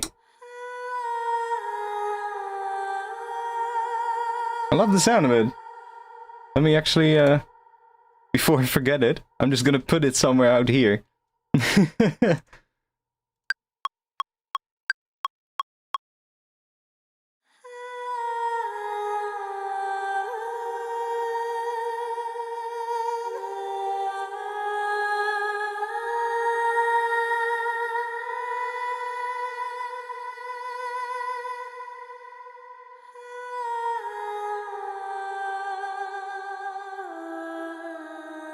Ooh. Oh, is it in... Ooh, I know what this is. This is D-sharp major Phrygian. Or, what is it called? D-sharp Phrygian dominant.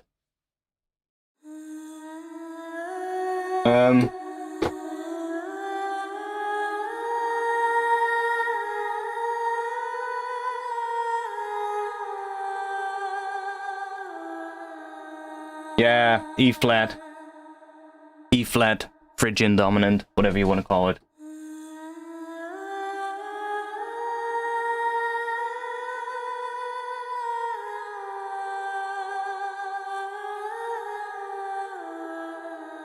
A really beautiful scale.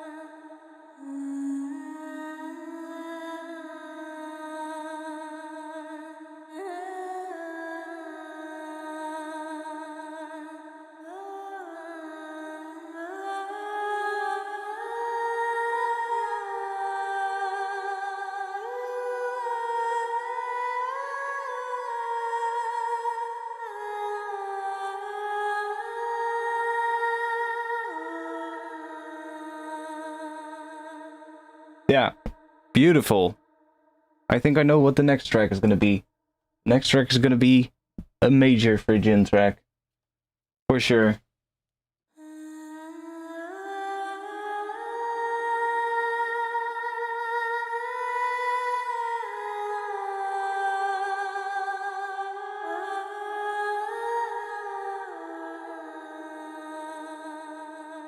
Yeah.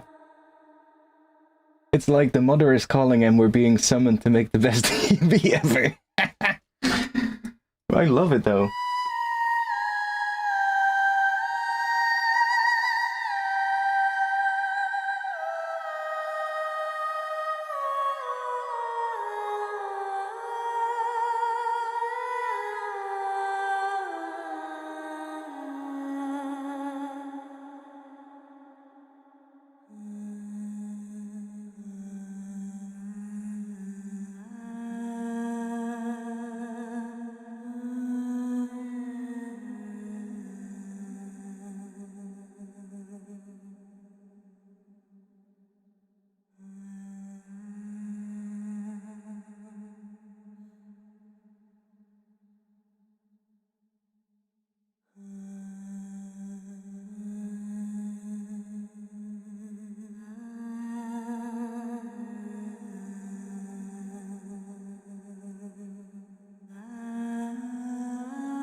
What are the key switches?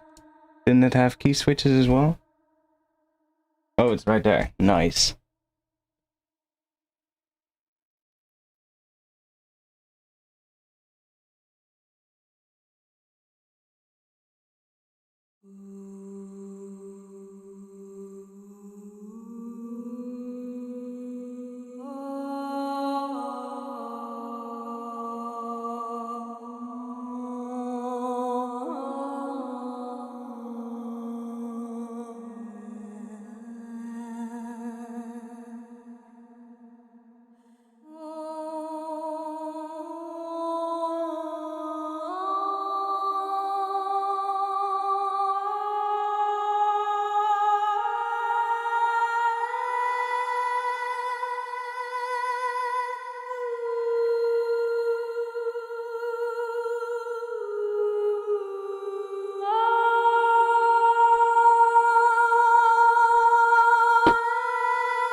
Oh, doesn't want to... No high note? Oh, there we go.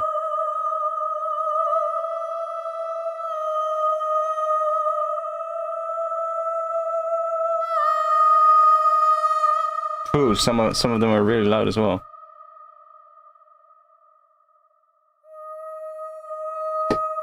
I think it also triggers different samples depending on the velocity that you play.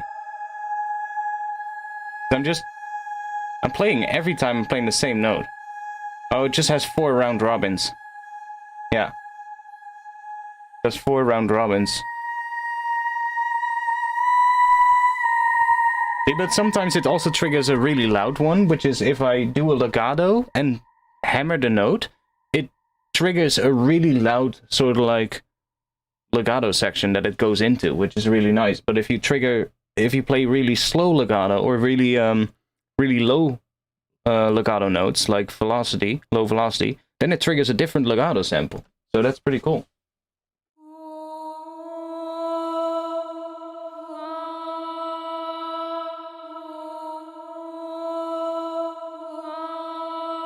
See? So that's pretty cool.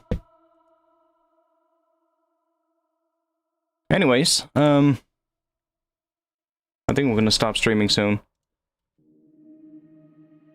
It's it's 12:41 a.m.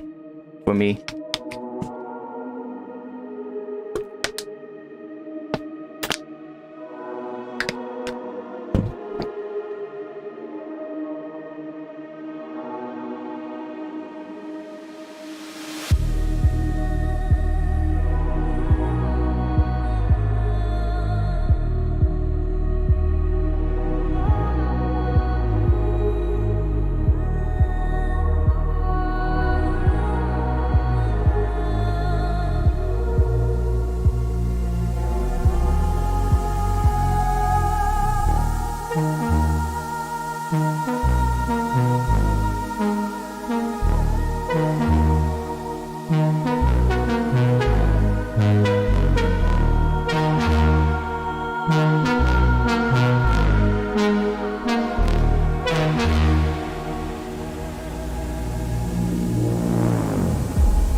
Yeah, we need to go down here. We need to do...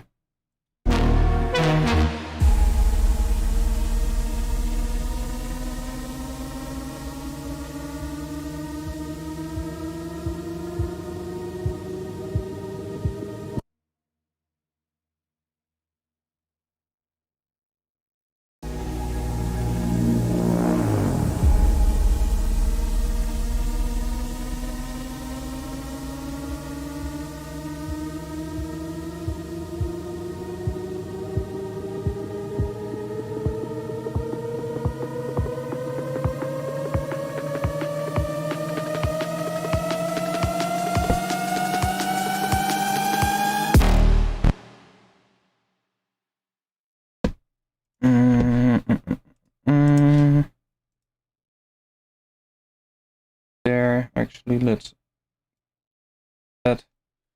Then let's do that.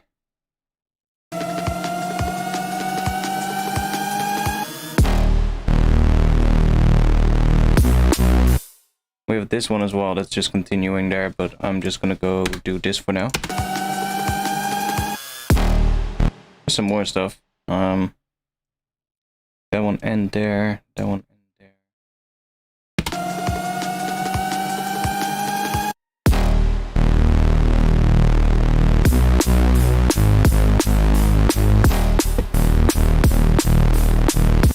I'm thinking, what if we have a little weird thingy with that lead sound in front of the drop?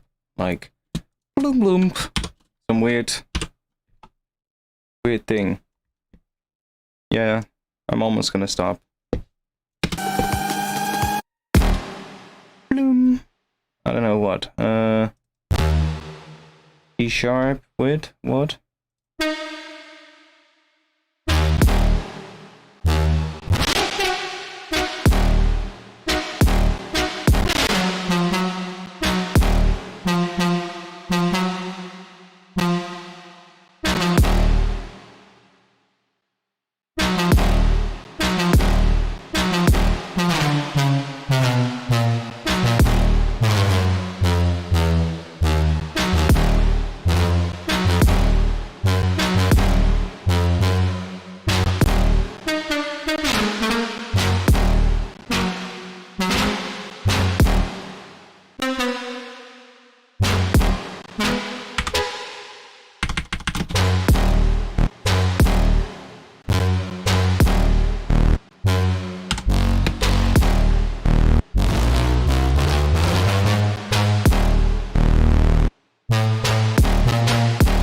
Yeah, not sure, but I'm feeling like maybe taking a bit of something. Oh, I can probably just take something of that. This clip here. Where is it? Right here.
I'm not sure yet what I'll do here.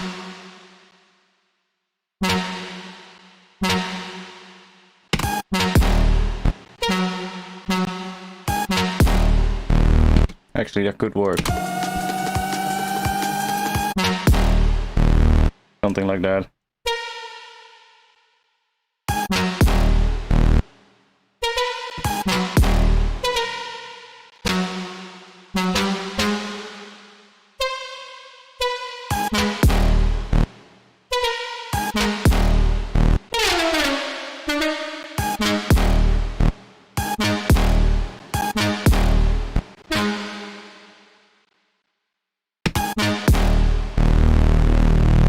Yeah, maybe that one could actually work. Sounds pretty cool. Yeah, it's gonna be a long process to make this track for sure. As soon as we get like a little bit of a idea for a drop, from that moment on, it should at least go a little bit quicker. It should just all be a little bit easier to get to working on it, you know? I need to find the idea. That's the main thing. That's usually the hardest part. Anyways, I'm gonna stop streaming. Thanks for being here. I'll be back again pretty soon. Not entirely sure when, but I'll be back for sure on Friday, 8 p.m. Amsterdam time. Or 8:30 p.m. Amsterdam time, I should say. If you are not a member of the Discord yet, you can join the Discord using this link right here. And yeah, I'll be working on this track for sure. I'll be hopefully finding a drop idea soon for it, and then see where we can take that. So thanks for the donations. Thanks for the support, becoming a member on my channel. You could be being the first one on the channel. Thanks for that. Not much else to say, I think. So I'll let you guys know on Discord when I go live again. And I'll see you guys again soon. Peace.